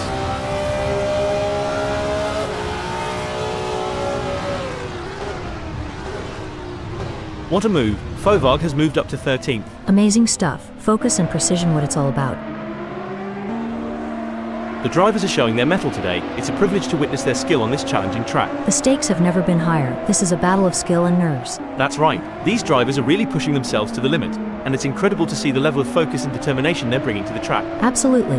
It takes a lot of courage to compete at this level, and these drivers have it in spades. Let's hope they can keep it up and give us a race to remember. Elliot Norton wants to find a way round Dominic.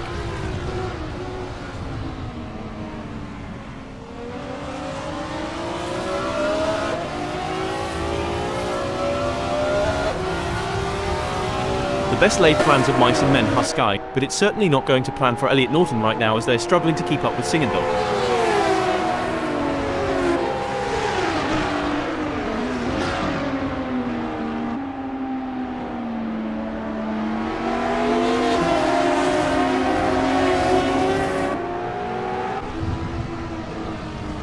The tension is building as Singendonk trails behind David Constable-Berry. The gap is slowly but surely decreasing, and the pressure is mounting. Can David Constable-Berry hold on, or will Marcus Singendonk be able to close them down? It's moments like these that make motorsports so exciting. We're witnessing a battle of skill and strategy between two great drivers, with Marcus in ninth determined to catch up. But we know David isn't just going to hand it to them on a plate. Marcus is going to have to take it. It should be an interesting battle to watch as long as they can close that gap. Wow, it's a close race. Hold on a second. Looks like that's a mistake from Dominic Singendonk. This could be costly. It's an intense battle for position as Martin tries to outmaneuver Elliot Norton. This is edge of your seat racing.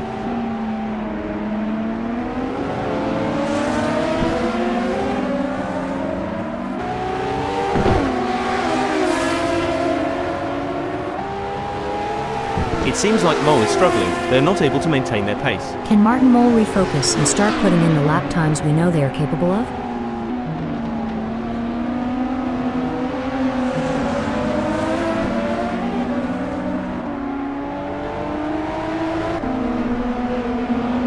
This is a thrilling battle as Dominic Singendonk edges closer to David in their fight for P7. I think they are going to take them.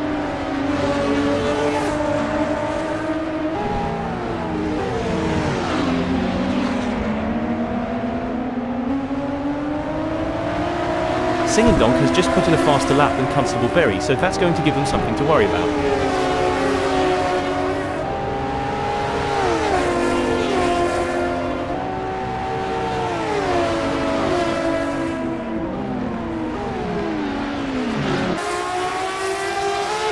Things are heating up as Norton tries to close the gap to Martin Moll. The gap between them is now just over 0.3 seconds. Who will come out on top?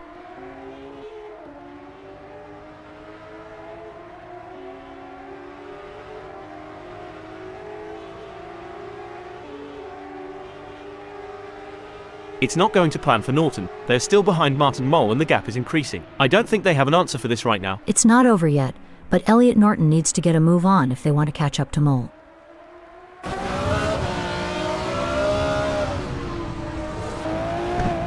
It looks like Brian Patterson is pushing hard to catch up to Glenn Field. The gap is over a second, but Brian Patterson is not giving up just yet. Can they close the distance and make a move on Glenn Field?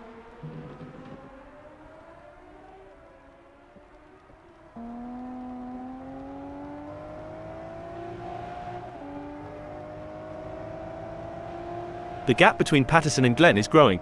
It's now up to 0.7 seconds.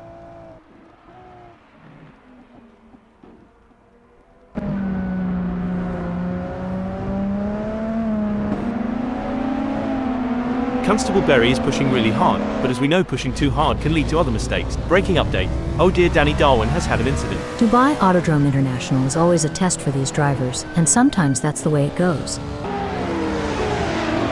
Things are heating up as Constable Berry closes in on Dominic Singendonk. The gap between them is down to practically nothing. If David Constable Berry gets any closer to Dominic, they'll need to start sending out wedding invitations.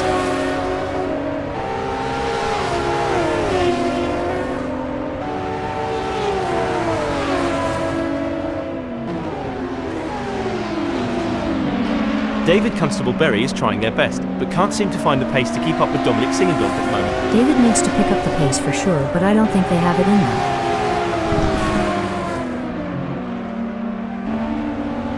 It's a game of cat and mouse out there, with Singendonk trying to find the perfect opportunity to make a move on David Constable Berry. The gap is over a second, but every fraction counts. Can Marcus Singendonk close in enough to mount a challenge? Absolutely, Marcus Singendonk in ninth will need to be patient and carefully work to reduce that gap without overdriving it, as they can't afford to take unnecessary risks and risking off or damaging their car.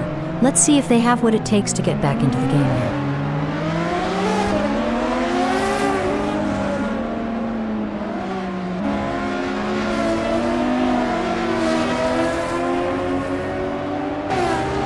The gap between Marcus Singendonk and David is getting smaller. That's a great effort from Marcus Singendonk. They need to keep up the pressure and see if they can make a move.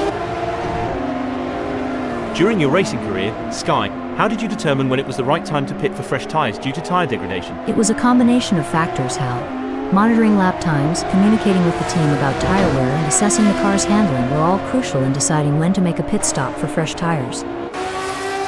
Pushing too hard can lead to mistakes, and we're seeing that now. That car is really unsettled as they push for every last bit of speed.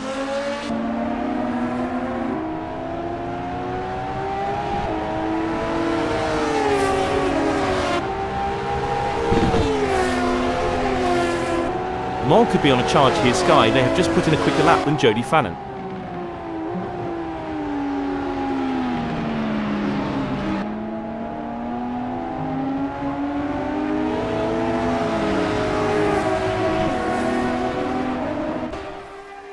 Hold on to your hats, folks. Fovag is right on the heels of Walters, and we're in for a wild ride. A great moment for Dominic, who has just gained a place and moved up the standings.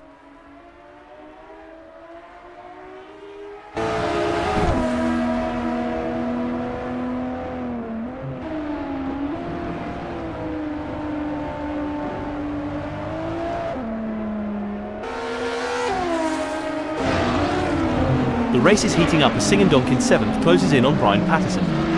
The gap is just over a second, and I'm sure they're going to do everything possible to try and close the distance. They're not giving up without a fight.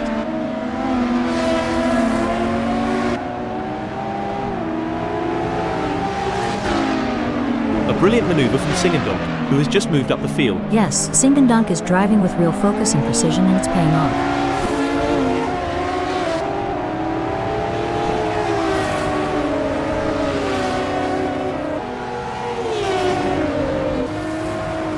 It's a battle of wills out there, each driver trying to outsmart and outmaneuver the other.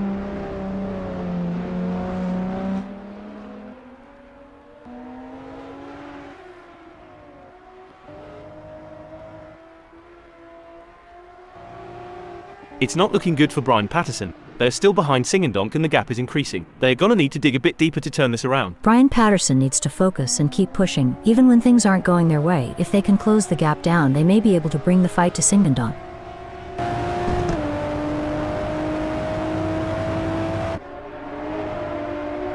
The pressure is on for Lindfield as they try to catch up to Dominic. With just 0.3 seconds between them, will Lindfield be able to keep up the pace and make a pass?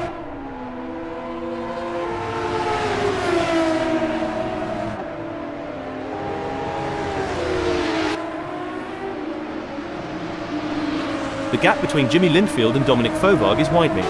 It's now up to 0.5 seconds.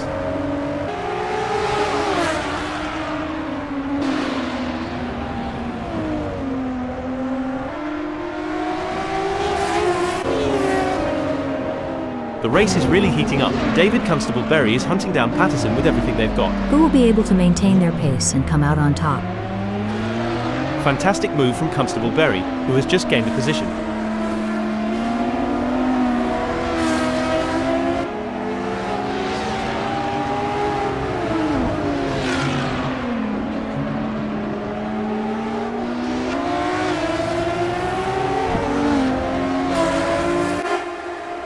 This is what it's all about, folks. Rich is in hot pursuit of Danny Darwin, who's just trying to stay ahead.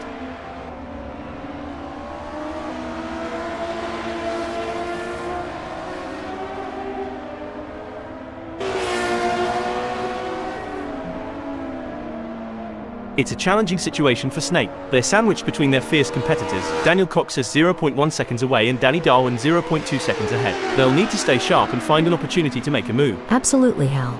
The pressure is mounting for Not a Real Professor as they navigate through this challenging situation. It's crucial for them to remain focused and make calculated moves.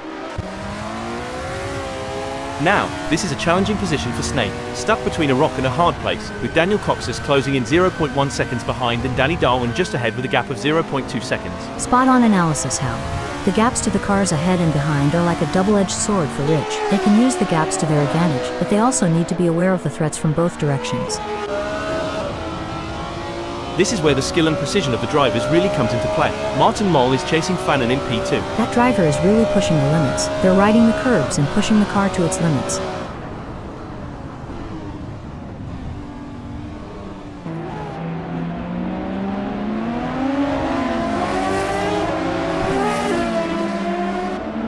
It seems like Martin is struggling. Their last lap time wasn't as good as Fannin's. It will be interesting to see if Fannin can keep outpacing Martin Moll. It's looking good for Martin Moll, who has gained places and put some distance between themselves and Jody Fannin. This is where the skill and experience of the drivers really come into play. Marcus Singendonk will need to stay focused and keep pushing, even when the gap seems insurmountable. It's not over until the checkered flag drops.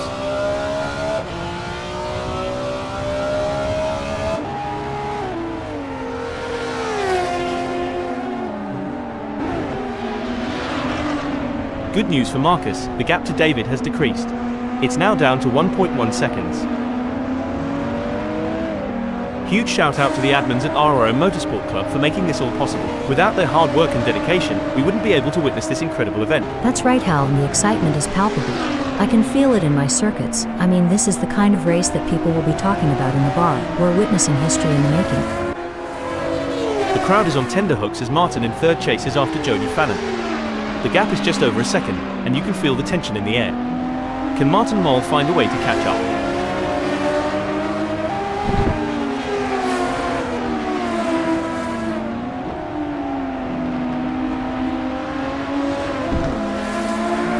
The best laid plans of mice and men are sky, but it's certainly not going to plan for Moll right now as they're struggling to keep up with Jody Fannin.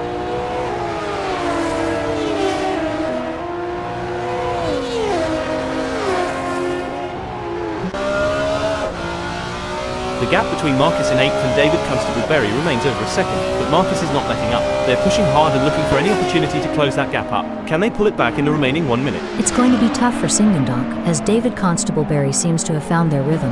But anything can happen in racing, and we've seen Singendonk pull off some impressive moves before. I'm excited to see if they can make it happen again. This is where the true champions shine, and Astrop is certainly showing their class in the final sector. They're not leaving anything on the table.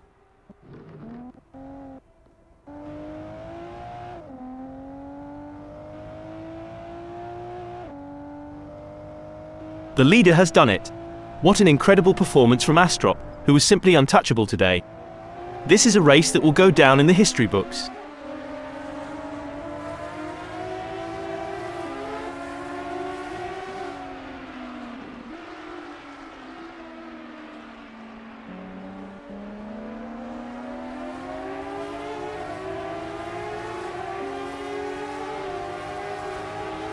Some might say that second place is the first loser, but Fanon certainly doesn't see it that way. They put in a phenomenal effort and should be proud of their impressive result. Impressive performance. They pushed themselves to the limit for a fantastic second place finish. What a race from Mol. They kept their cool and secured a well-earned third place on the podium. Elliot Norton, Glenn Field, Dominic Singendonk, and David Constable Berry end in 4th, 5th, 6th, and 7th. Finishing 8th, 9th, 10th, and 11th is Marcus Singendonk, Mac McFarquhar, Brian Patterson, and Dominic Fovard, with Jimmy Linfield and Nigel Walters in 12th and 13th. 14th sees Matt Howman.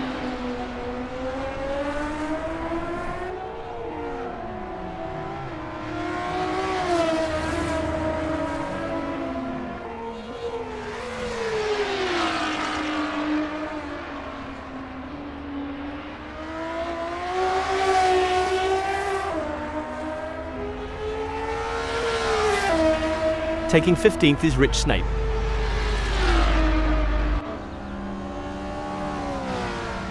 Danny Darwin claims 16th.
You've joined us on a breezy day here at Dubai Autodrome International, as we're getting ready to get things underway.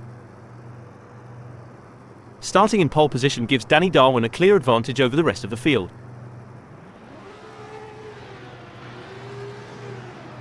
In second place, we have Rich Snape. But they're going to have to be quick out of the blocks if they want to keep up with the top performers. As the drivers prepare to take off, Matt Howland sits in third place on the starting grid. And like many others, they are starting the race on the Standards tire compound. The fourth position is occupied by Nigel Walters. What can they do with that Nissan GTR from here? We see Jimmy Linfield sitting in the fifth spot. I think we are all looking forward to seeing what Jimmy Linfield can do from here. Starting from the sixth position, Dominic Fovard will need to navigate through the field to challenge for the win. Starting from seventh on the grid is a good position for Brian Patterson to launch an attack. Lining up in eighth is Mac McFarquhar. As the engines roar to life, Marcus Singendonk prepares to take off from the ninth position on the starting grid.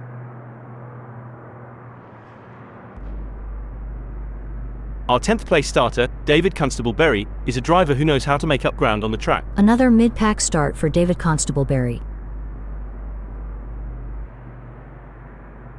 Starting from 11th on the grid is not ideal for Dominic Singendonk, but they're a fighter. The Dutch driver has got something to prove.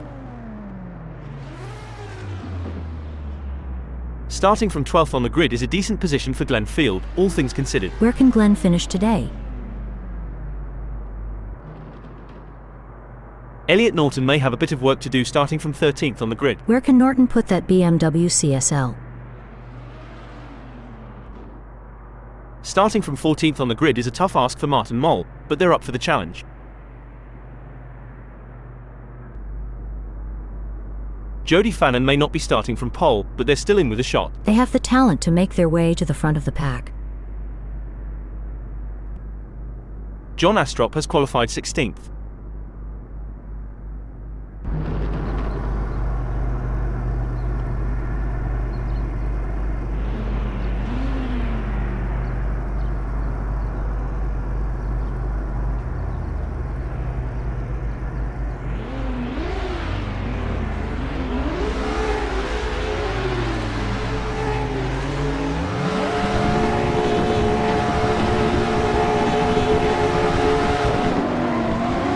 The lights go out, and we are off to a flying start. Concentration is crucial as they navigate through the pack and try to establish a strong position.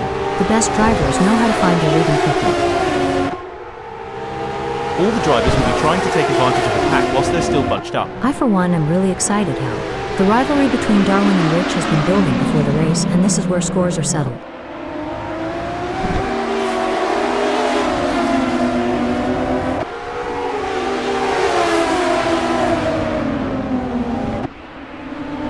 As we watch the drivers fight it out in the first lap, I can already feel that this is going to be an epic race.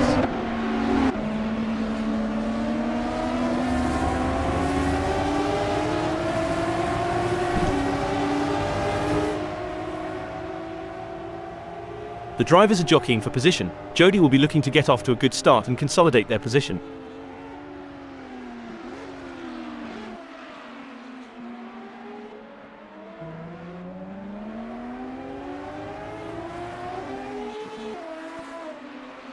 The pressure is on whilst the field is bunched. Who can keep their cool and take advantage? The first lap can always be a bit of a bun fight, as everyone tries to establish themselves. It's easy for inexperienced racers to blow it in T1.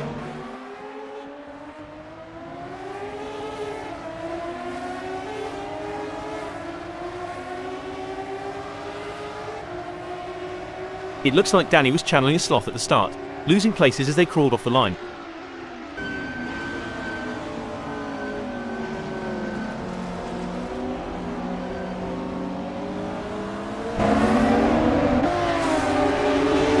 Did someone forget to tell Danny that the race has begun? They're already losing ground.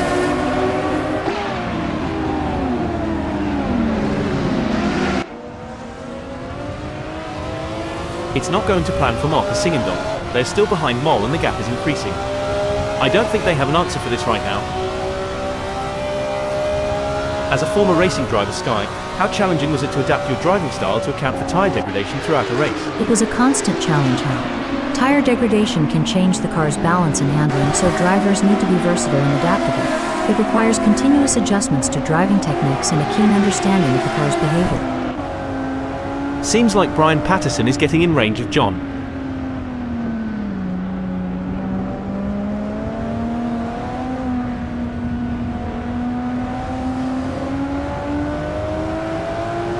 Superb driving from Patterson, who with that overtake has gained a position in the race.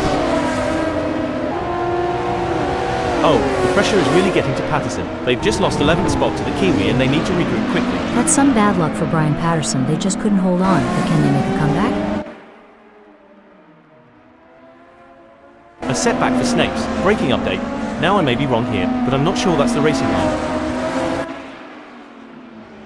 The action is non-stop as Mole shadows Glenn through every twist and turn, determined to claim 4th. This is where the mental game comes into play. Who will keep their cool under pressure, Mole or Glenn? It's anyone's race.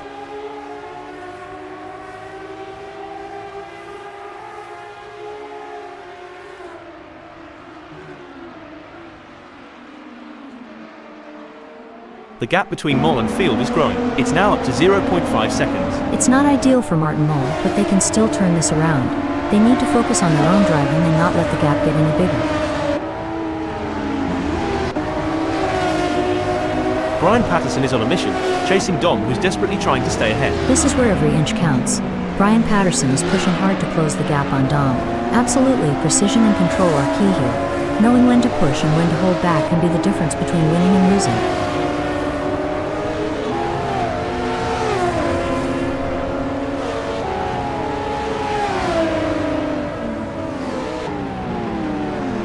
It's game on now. Patterson has closed the gap to Fovard. It's now down to 0.1 seconds. This race is getting even more intense. The drivers are pushing each other to the limit. It's like they're playing a game of chicken, but with cars, and the winner gets to take home the checkered flag and bragging rights. Ha ha, that's one way to put it. These drivers have to be in top physical and mental shape to compete at this level. It's like they're training for the Olympics, and like you said, the mental fortitude required to stay focused and alert for the entire race is wild. I think I need a nap just watching them. And Singendonk is having to make that BMW CSL as wide as possible to try and keep Glenn behind them. Oh, the frustration must be building for Marcus Singendonk. They've just lost 7th position to Hiltz and they're going to have to work hard to get it back.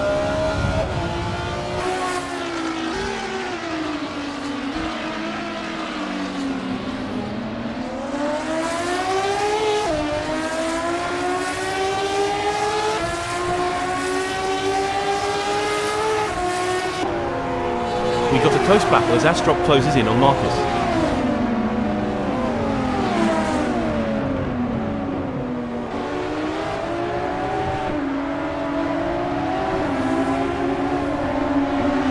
Astrop is trying their best, but can't seem to find the pace to keep up with Marcus Singendonk at the moment.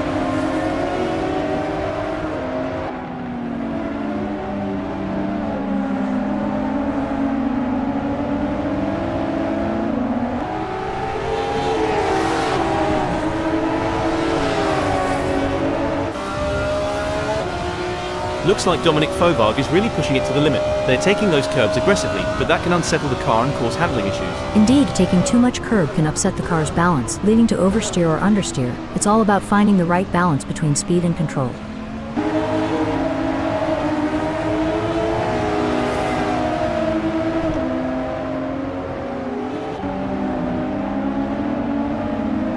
It seems like Dominic has got the bit between their teeth, improving on Constable Berry's lap time there. What a move. Dominic Fovard has moved up to 10th. Singendonk wants to close that gap with John Astrop.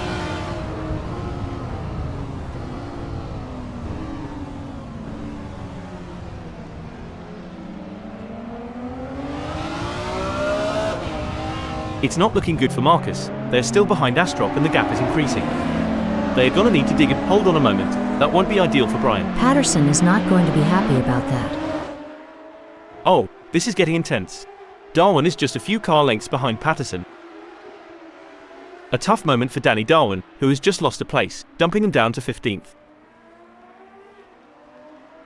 A great moment for Danny, who has just gained a place and moved up the standings. Impressive, Danny Darwin is really showing their skill and determination. Wait, I don't think that's the fastest way around Dubai Autodrome International.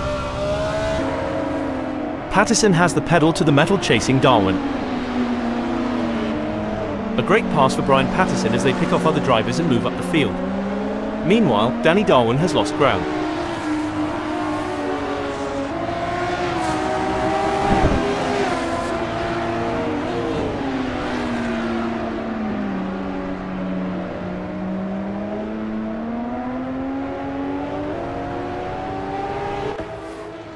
The tension is palpable.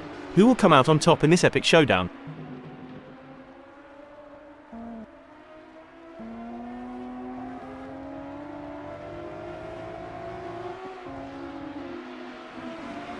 The gap between the Kiwi and Glenfield is widening.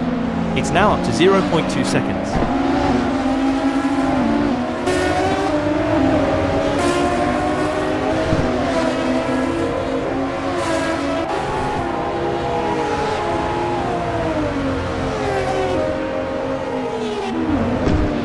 A brilliant maneuver from John Astrop, who has just moved up the field. This is where the race gets really interesting. Field is closing in on John Astrop. Can Glenn close the 0.3 second gap and make a pass?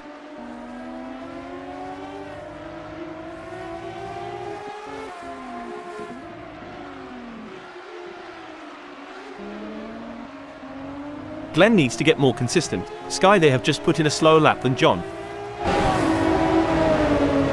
And we're back, where the drivers are showing us some incredible skills. Indeed, Hal, it's always exciting to see these skilled machines on the tracks. I mean drivers, I always get them confused.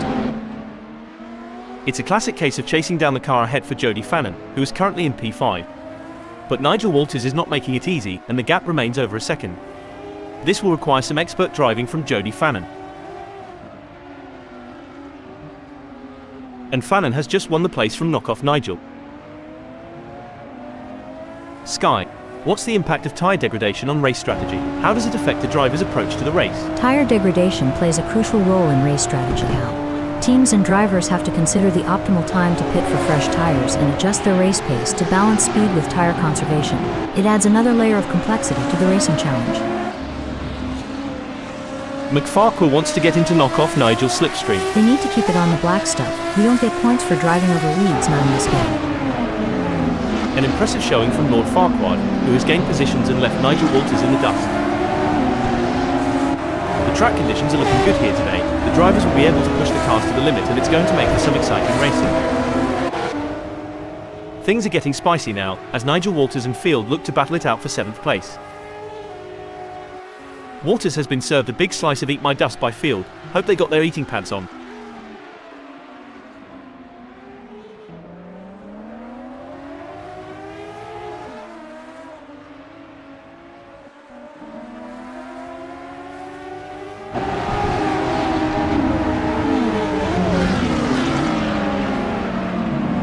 Marcus Singendonk seems to be putting the pressure on Nigel Walters. I might have said this before, but doggone, I know the rest. Great driving from Singendonk, who has just gained a place and moved up to 8th.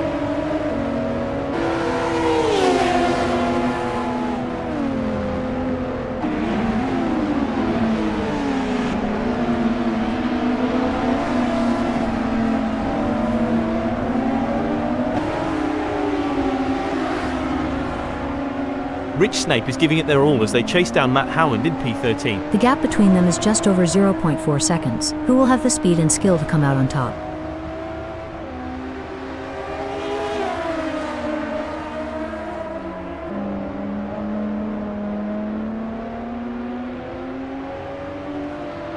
The best laid plans of mice and men are Sky, but it's certainly not going to plan for the mid-table bandit right now as they're struggling to keep up with Matt Howland. This is a tough situation for the mid-table bandit.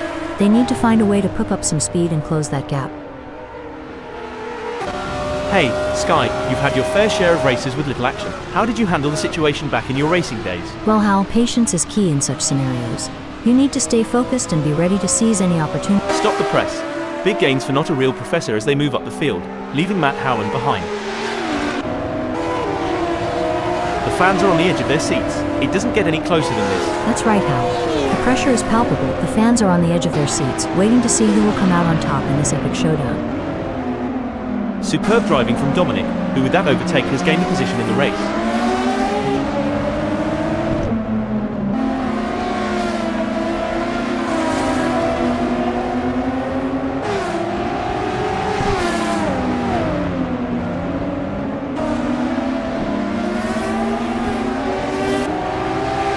Kiwi is running 6th. They are trying to catch Mac.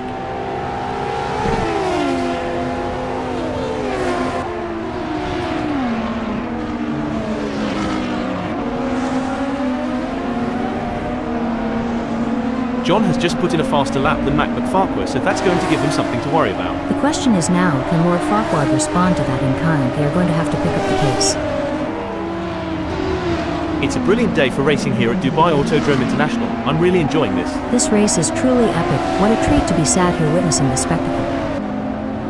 Look at that. Dom is hot on the tail of DCB.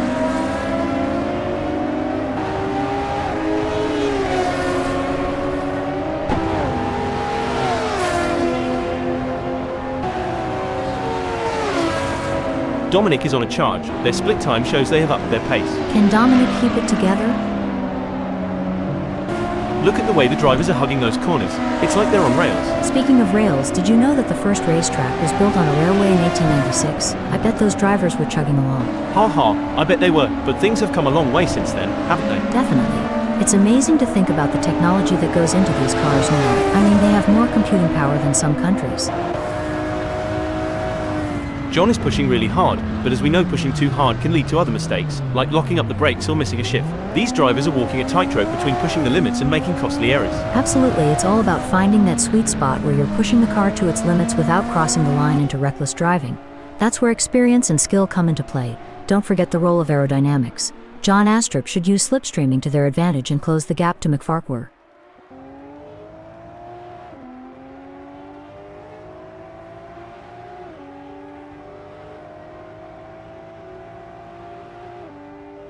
It seems like John is pushing. They are on for recording their best lap so far this race. Oh, this is getting intense. DCB is just behind Fovard. And it's not just about skill and talent. It's about who has the nerves of steel to handle the pressure and make the right decisions at the right time.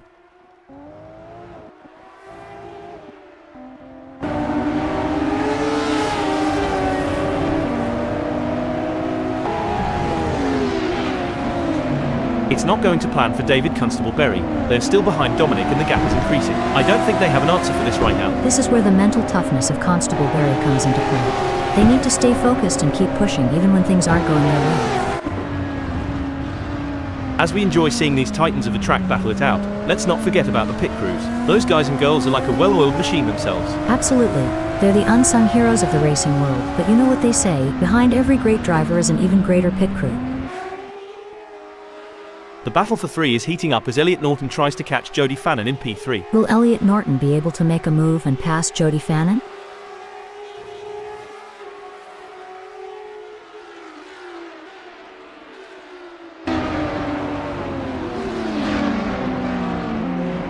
Elliot Norton is not able to keep their pace consistent. So far they're 0.73 seconds down.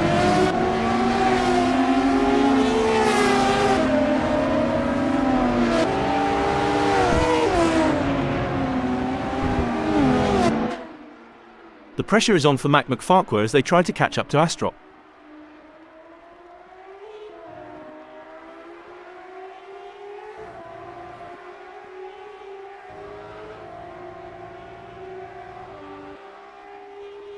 The gap between Lord Farquaad and John is growing. It's now up to 0.6 seconds. This is a frustrating situation for McFarquhar, but they can't give up just yet. They need to keep pushing and hope for a mistake from John.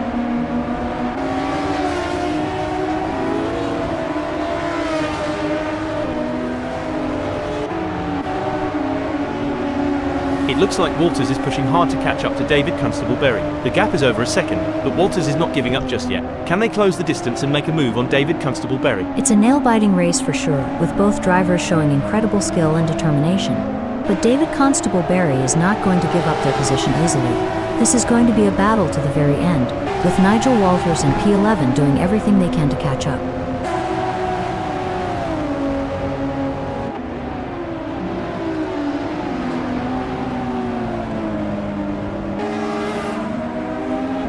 Walters is trying their best, but can't seem to find the pace to keep up with David Constable-Berry at the moment. Can they get it together and reduce the gap? Tactics are clearly going to play an important part in this race. They are going to need to look after their tires, and will want to keep something in them for the crucial latter stages, as their tires wear and fuel levels deplete and the handling changes. And don't forget the track grip increases as more rubber gets laid down. Indeed, the conditions are constantly changing, and the drivers need to adapt, otherwise it can cost crucial time and jeopardize their position. Well, it doesn't look like knockoff Nigel is going to be much of a threat to anyone soon, let alone David. Every race adds to a driver's experience, both good and bad. It just highlights that knockoff Nigel is going to have to get more serious with practice if they don't want to be outclassed on the circuit.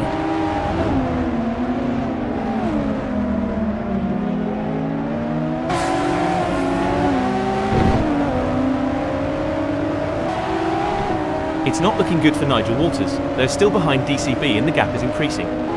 They are going to need to dig a bit deeper to turn this around. You know, Sky, during a long race like this, how easy is it for a driver to experience a lapse in concentration? It can be quite easy, Hal. With so many factors to consider and the intense focus required, even the most experienced drivers can have a momentary lapse. That's why mental training and staying in the zone are so important. The gap between Jody Fannin and Elliot Norton is pretty substantial right now. It's probably going to take a mistake from Jody to even allow Elliot to get a look in.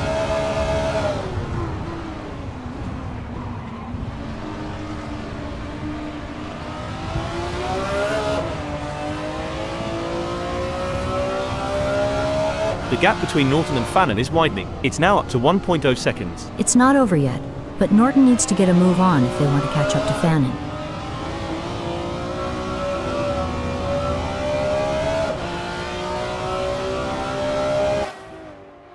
It's a battle of wills out there, with Marcus trying to outsmart and outmaneuver Glenn Field. The gap is slowly closing, but time is running out. Will we see a dramatic finish to this race?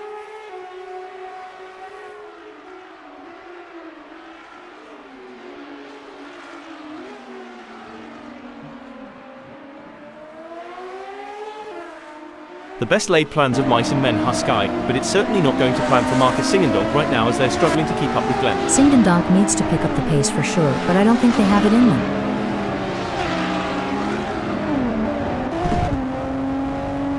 The pursuit is on. Nigel is closing the gap on Patterson, determined to claim P11. It's all about finding the perfect opportunity. Nigel needs... Hold that thought.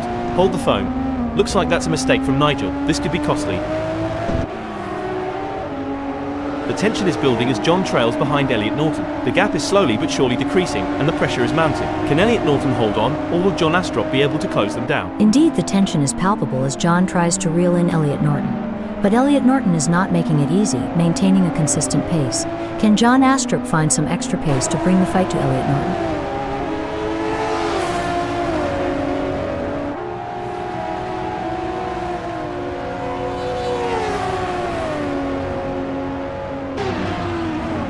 Astrop is pushing hard and has reduced the gap to Elliot Norton to 0.8 seconds. He'll be looking for a mistake to pounce on. The race is heating up as Singendonk in 8th closes in on Glenn Field. The gap is just over a second, and I'm sure they're going to do everything possible to try and close the distance. They're not giving up without a fight.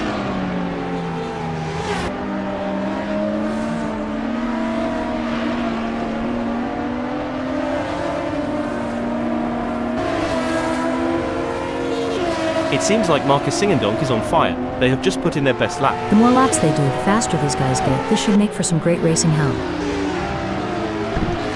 The excitement is palpable. This is going to be a race for the ages. The drivers are executing their strategies to perfection, making the most of every opportunity. This is what top-level racing is all about. Every move counts now as Astrop works to reel in Norton and overtake for P4. One important aspect here is choosing the right braking points. Astrop needs to be precise to avoid overshooting and losing valuable time.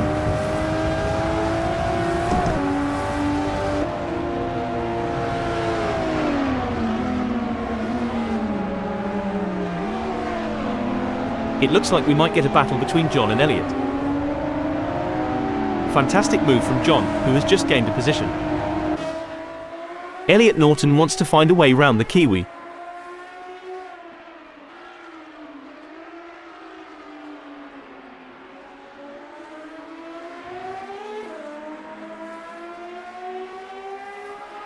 It's not going to plan for Norton. They're still behind the Kiwi and the gap is increasing. I don't think they have an answer for this right now. Norton needs to focus and keep pushing, even when things aren't going their way. If they can close the gap down, they may be able to bring the fight to John Assetto.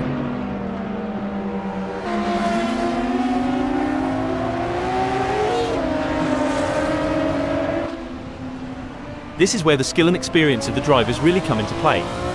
Singh and Donk will need to stay focused and keep pushing, even when the gap seems insurmountable. It's not over until the checkered flag drops.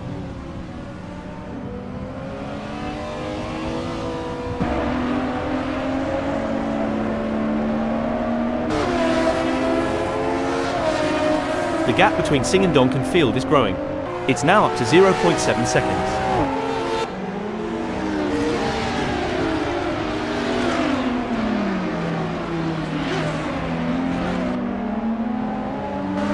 It's a game of cat and mouse out there, with DCB trying to find the perfect opportunity to make a move on Dominic Fovard. The gap is over a second, but every fraction counts. Can David Constable bury close in enough to mount a challenge? This is where experience comes into play. Dominic Fovard has been in this position before and knows how to defend their position. But David is hungry for success and won't give up easily. Will we see a clash of the Titans?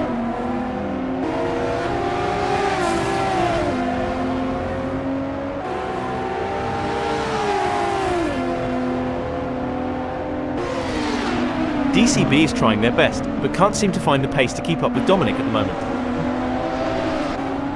We are used to seeing some hard-fought but clean racing here at RRM Motorsport Club. I'm expecting to see nothing different here today as this race unfolds. It's a classic case of chasing down the car ahead for Astrop, who is currently in P4. But Jody Fannin is not making it easy, and the gap remains over a second. This will require some expert driving from John Astrop.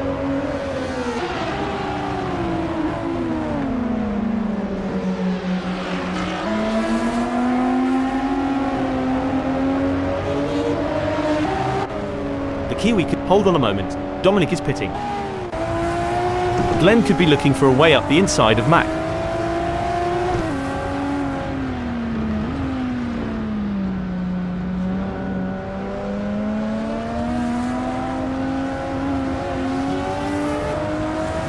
It seems like Glenn has got the bit between their teeth, improving on Mac's lap time there. We will have to see if McFarquhar has got any answers for that.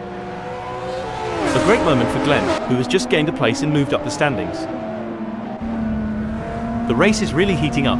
John is hunting down Jody Fannin with everything they've got.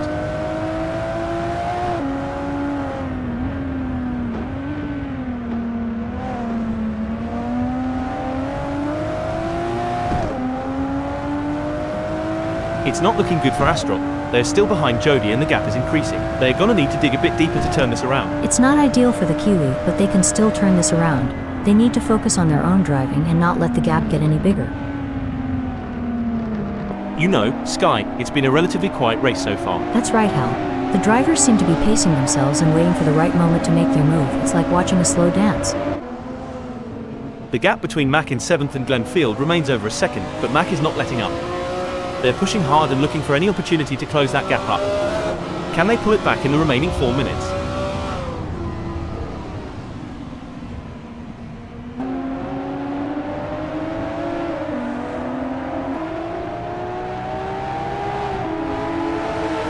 Looking at the lap times, McFarquhar is not on pace with Field. Can they turn it around? Can Mac turn this around?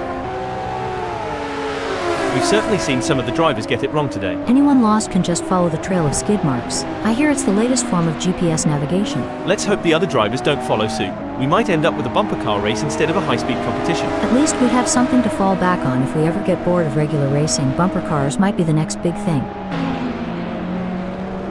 It's a battle of wills out there, with Marcus trying to outsmart and outmaneuver Mac McFarquhar. The gap is slowly closing, but time is running out. Will we see a dramatic finish to this race? Absolutely. Singh and Donk in 8th will need to be patient and carefully work to reduce that gap without overdriving it, as they can't afford to take unnecessary risks and risk an off or damaging their car. Let's see if they have what it takes to get back into the game here.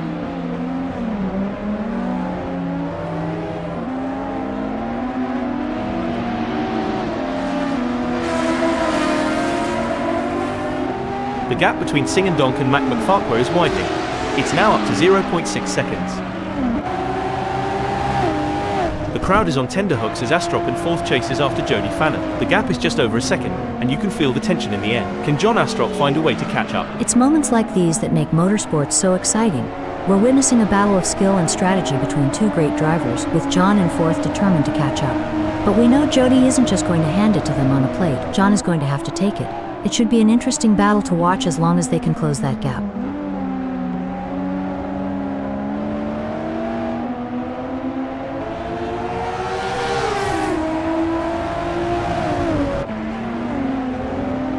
The tension is building as Sing and Donk trails behind Mac McFarquhar. The gap is slowly but surely decreasing, and the pressure is mounting. Can Mac McFarquhar hold on, or will Marcus Sing and Donk be able to close them down? That's right. Sing and Donk in eighth knows they have to push to the limit if they want to catch up. But Mac McFarquhar is no slouch, and they're going to be pushing just as hard. It's a battle of skill and will out there.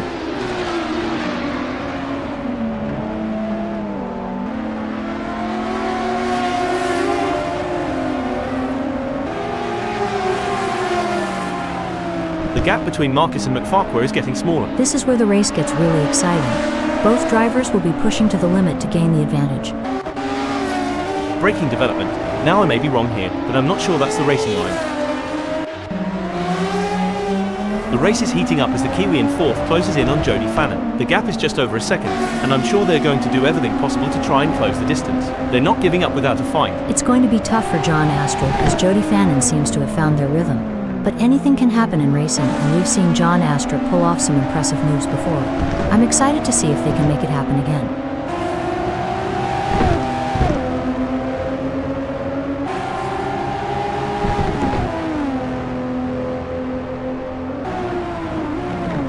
The best laid plans of mice and men are sky, but it's certainly not going to plan for John Astrop right now as they're struggling to keep up with Jody Fannin.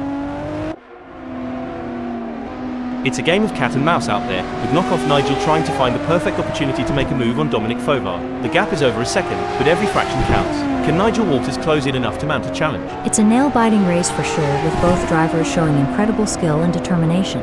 But Dominic Fovar is not going to give up their position easily. This is going to be a battle to the very end, with Nigel Walters and P12 doing everything they can to catch up.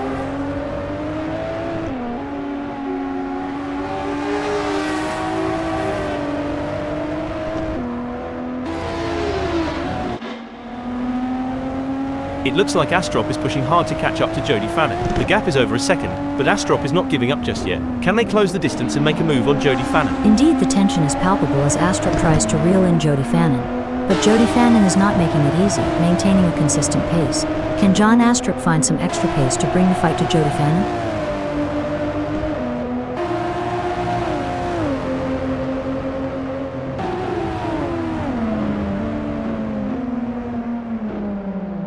It looks like John is making a move. The gap to Fannin is now down to 0.5 seconds. Looks like we've had a few incidents out there. Someone forgot to take their driving lessons. They're making more U-turns than a confused tourist. Hilarious. I think they might need to call their GPS for directions. Maybe it can help them navigate the track. This is where the skill and experience of the drivers really come into play. John will need to stay focused and keep pushing, even when the gap seems insurmountable. It's not over until the checkered flag drops. This is where experience comes into play. Jody Fannin has been in this position before and knows how to defend their position. But John Astrop is hungry for success and won't give up easily. Will we see a clash of the Titans?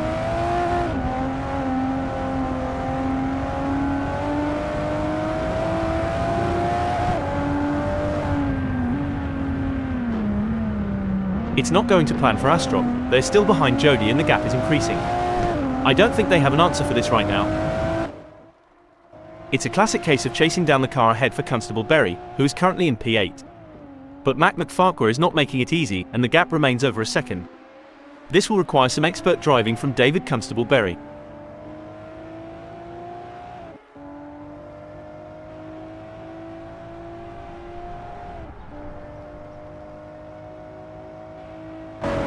It's game on now. David has closed the gap to Lord Farquhar. It's now down to 0.7 seconds.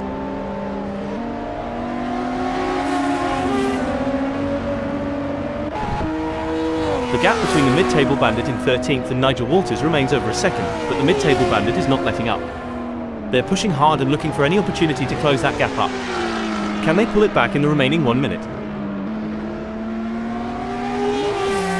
What a move. Snapes has moved up to 12th. Absolutely. Rich is really putting on a clinic out there, and they're making it look easy.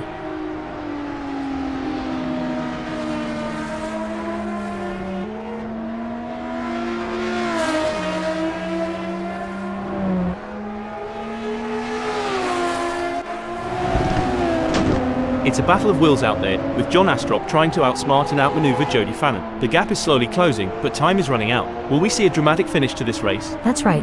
Astrup in fourth knows they have to push to the limit if they want to catch up. But Jody Fannin is no slouch, and they're going to be pushing just as hard. It's a battle of skill and will out there. Wow, Sing and Donk is really pushing hard in these final moments of the race.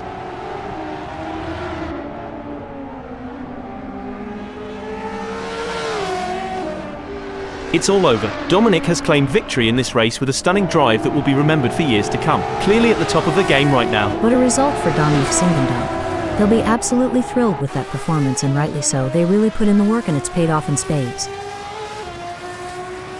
What a fantastic race for Martin Mong, who brings it home in second place. Strong work securing second place. Well done.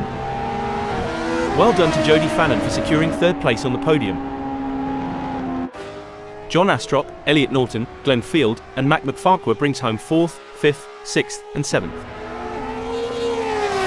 Followed by David Constable-Berry, Marcus Singendonk, Brian Patterson, and Dominic Fovag in 8th, 9th, 10th, and 11th. Rich Snake take 12th. Matt Howland in 13th. 14th is Jimmy Linfield, with Nigel Walters in 15th.